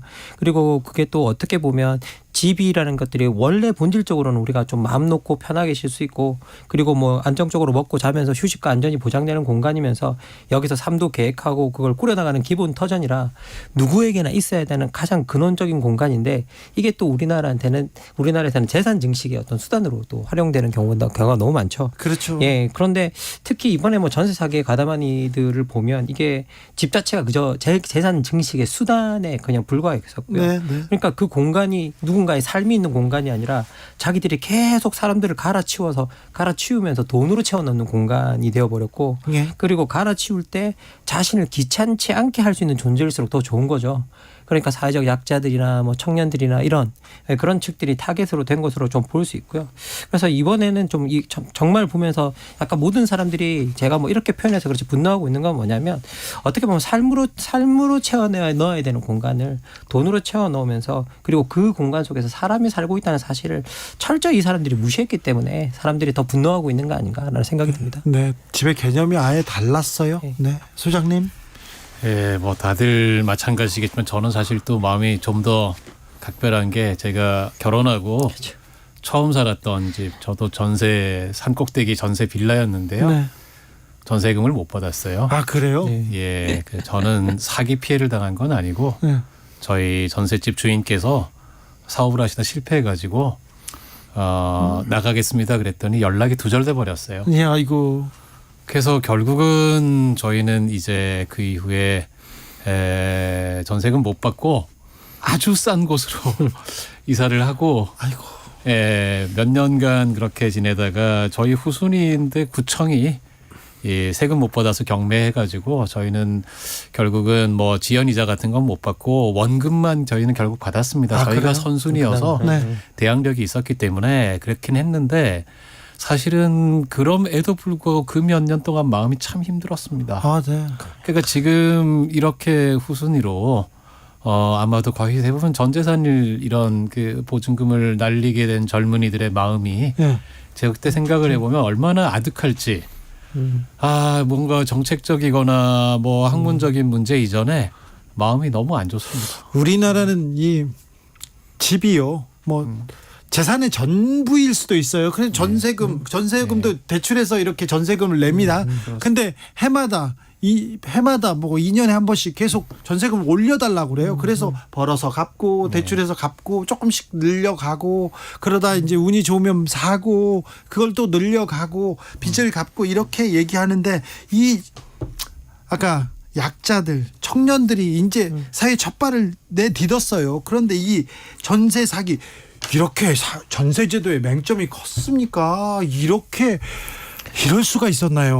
뭐 기본적으로 사실 우리나라 전세 제도가 좀 기이한 제도이긴 합니다. 네. 생각해 보면 이게 저희들이 은행에서 대출을 받아다가 내가 집주인에게 사대출을 내주는 그렇죠. 구조거든요. 빌려주는 거죠. 네, 빌려주는 구조거든요. 그래서 이게 정말 희한한 구조예요. 그런데 이게 또 우리나라에서는 또 집이나 갭 투자나 뭐니 하면서 우리가 이 집으로 재산을 불려가는 과정 속에서 어떤 전세 제도들이 또 활용이 되었기 때문에 그렇죠. 전세 끼고 산다. 그렇죠. 그러면 얼마 없이 집 살 수 있어 이런 얘기 듣잖아요. 그렇죠. 그래서 이게 뭐 내가 이게 전세를 가지고 있으면 전세를 끼고 있으면 얘가 돈을 얼마 투자하지 않고도 집을 가질 수도 있고 이런 방식으로 또 활용이 되면서 이 전세 제도가 계속 지속적으로 이제 유지되어 올 수 있는 그런 부분들도 있었고요. 그리고 또 이제 집을 마련하고 싶은 사람들에게서는 이렇게 자기가 전세금을 쌓아둔다는 것 자체가 내가 미래에 뭔가 내가 이 집을 또 구입할 수 있다라는 희망도 되기 때문에 이게 전세가 여러모로 어떻게 보면 우리한테 좀 작동을 잘 해왔던 것 같습니다. 그런데 사실 이게 저는 이번에 그 피해자들을 미추홀구 피해자들을 보면 사망한 이제 이 세 분 모두가 다 젊은 청년들이잖아요. 예. 근데 이 청년들이 사회에 나오면서 가장 맞닥뜨리는 가장 중요한 부분 주거 공간 그리고 자신의 미래야 다름없는 어떤 자산의 어떤 그런 부분에 있어서 제일 먼저 맞닥뜨리는 게 어떻게 보면 사회의 불신과 배신이었던 거잖아요. 그렇죠. 자기 믿음의 배신. 그렇죠. 그러면 여기서 나오는 젊은이들은 사회에서 마주하는 가장 근원적인 공간에서 불신을 대하게 되거든요. 그러면 이 젊은이들은 제가 봤을 때 기본적으로 사회를 불신할 수밖에 없어요. 그렇죠. 네. 어떻게 믿어요? 예, 그러니까요.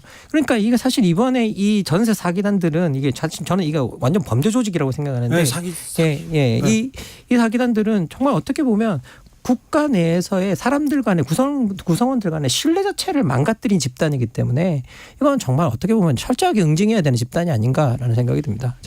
예, 지금 뭐 여러 차례 저희가 다 공감하고 누차에 나오는 얘기지만 집이라는 게 어떤 사람들은 그냥 이게 어차피 다 똑같이 사고 파는 물건이다.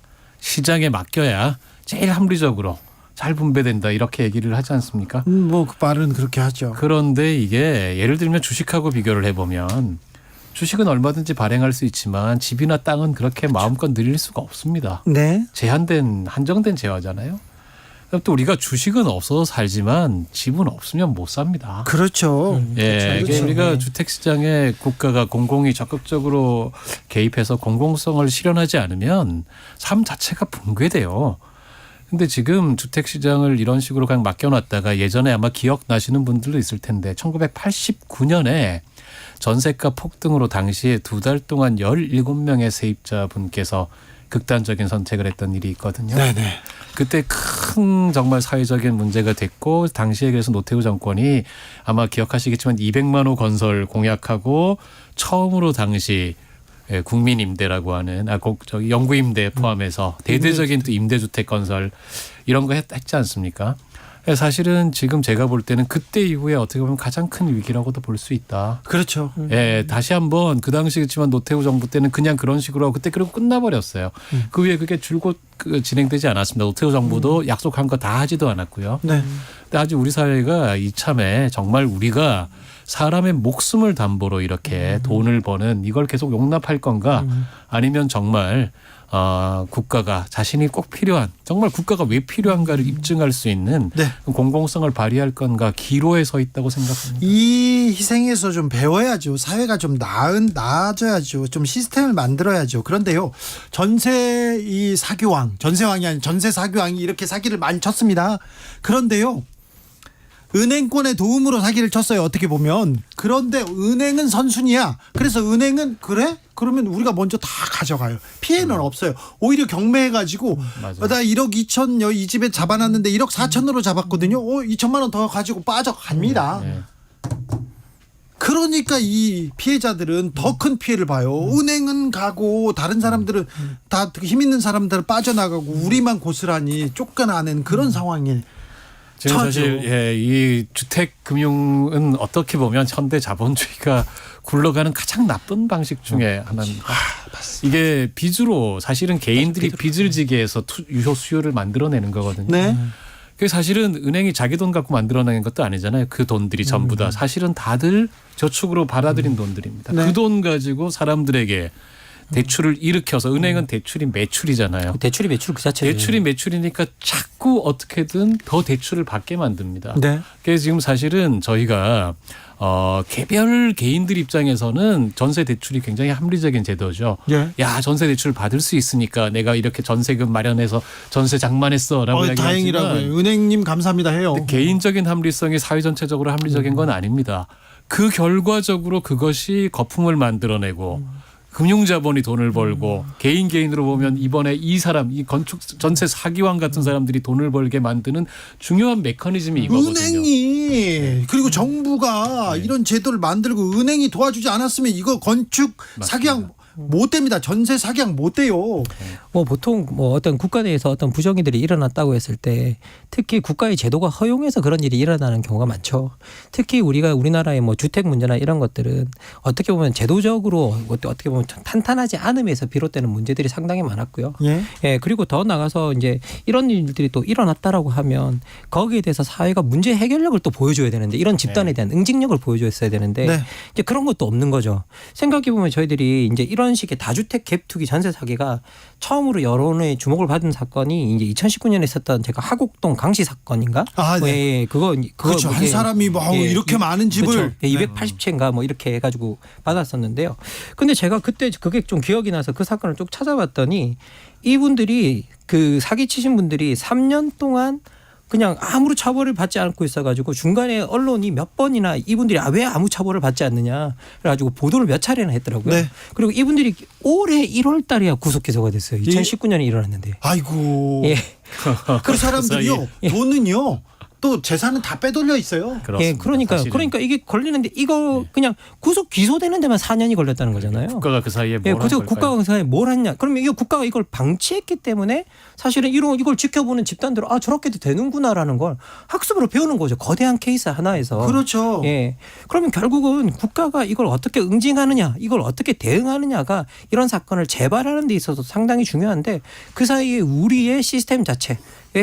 이게 전혀 작동을 안 했다라고 봐야 되는 거죠. 자, 범죄를 저질렀을 경우 그보다 더 가혹한 처벌을 받잖아요. 그럼 조심합니다. 그런데 이런 경제 사기범들 있지 않습니까? 경제 사기범들은 사기를 쳐요. 그리고 비싼 변호사를 삽니다. 그래서 아주 일부분, 극히 일부분에 대해서만 피해를 보상하고 그냥 나와요. 그러니까 계속 활개칩니다.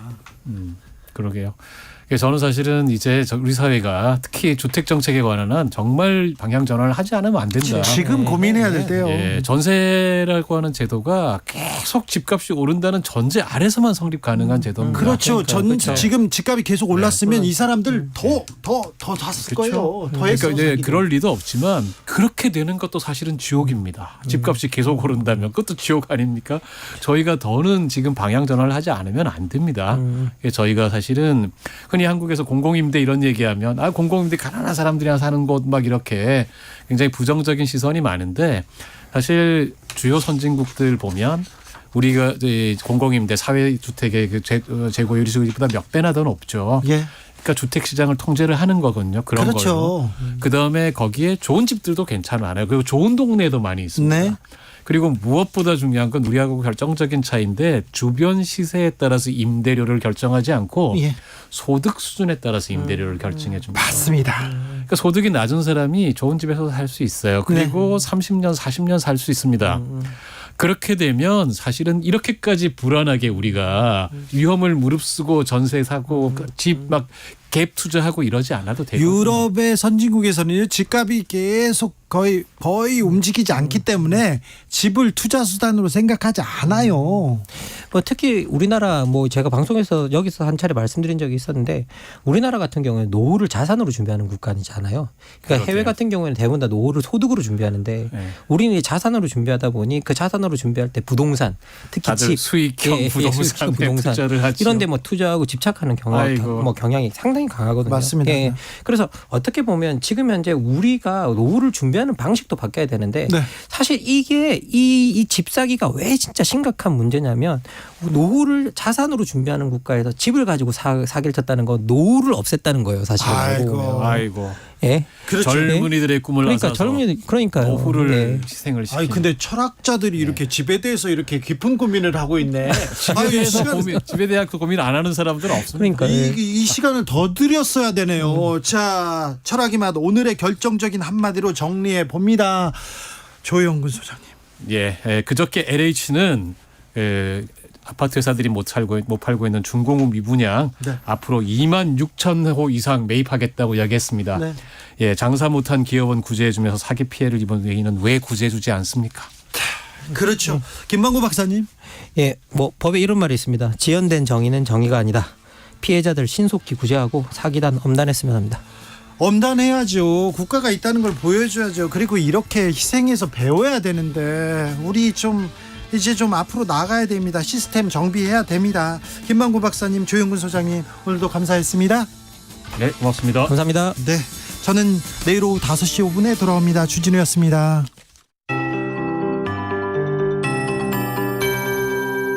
KBS 58분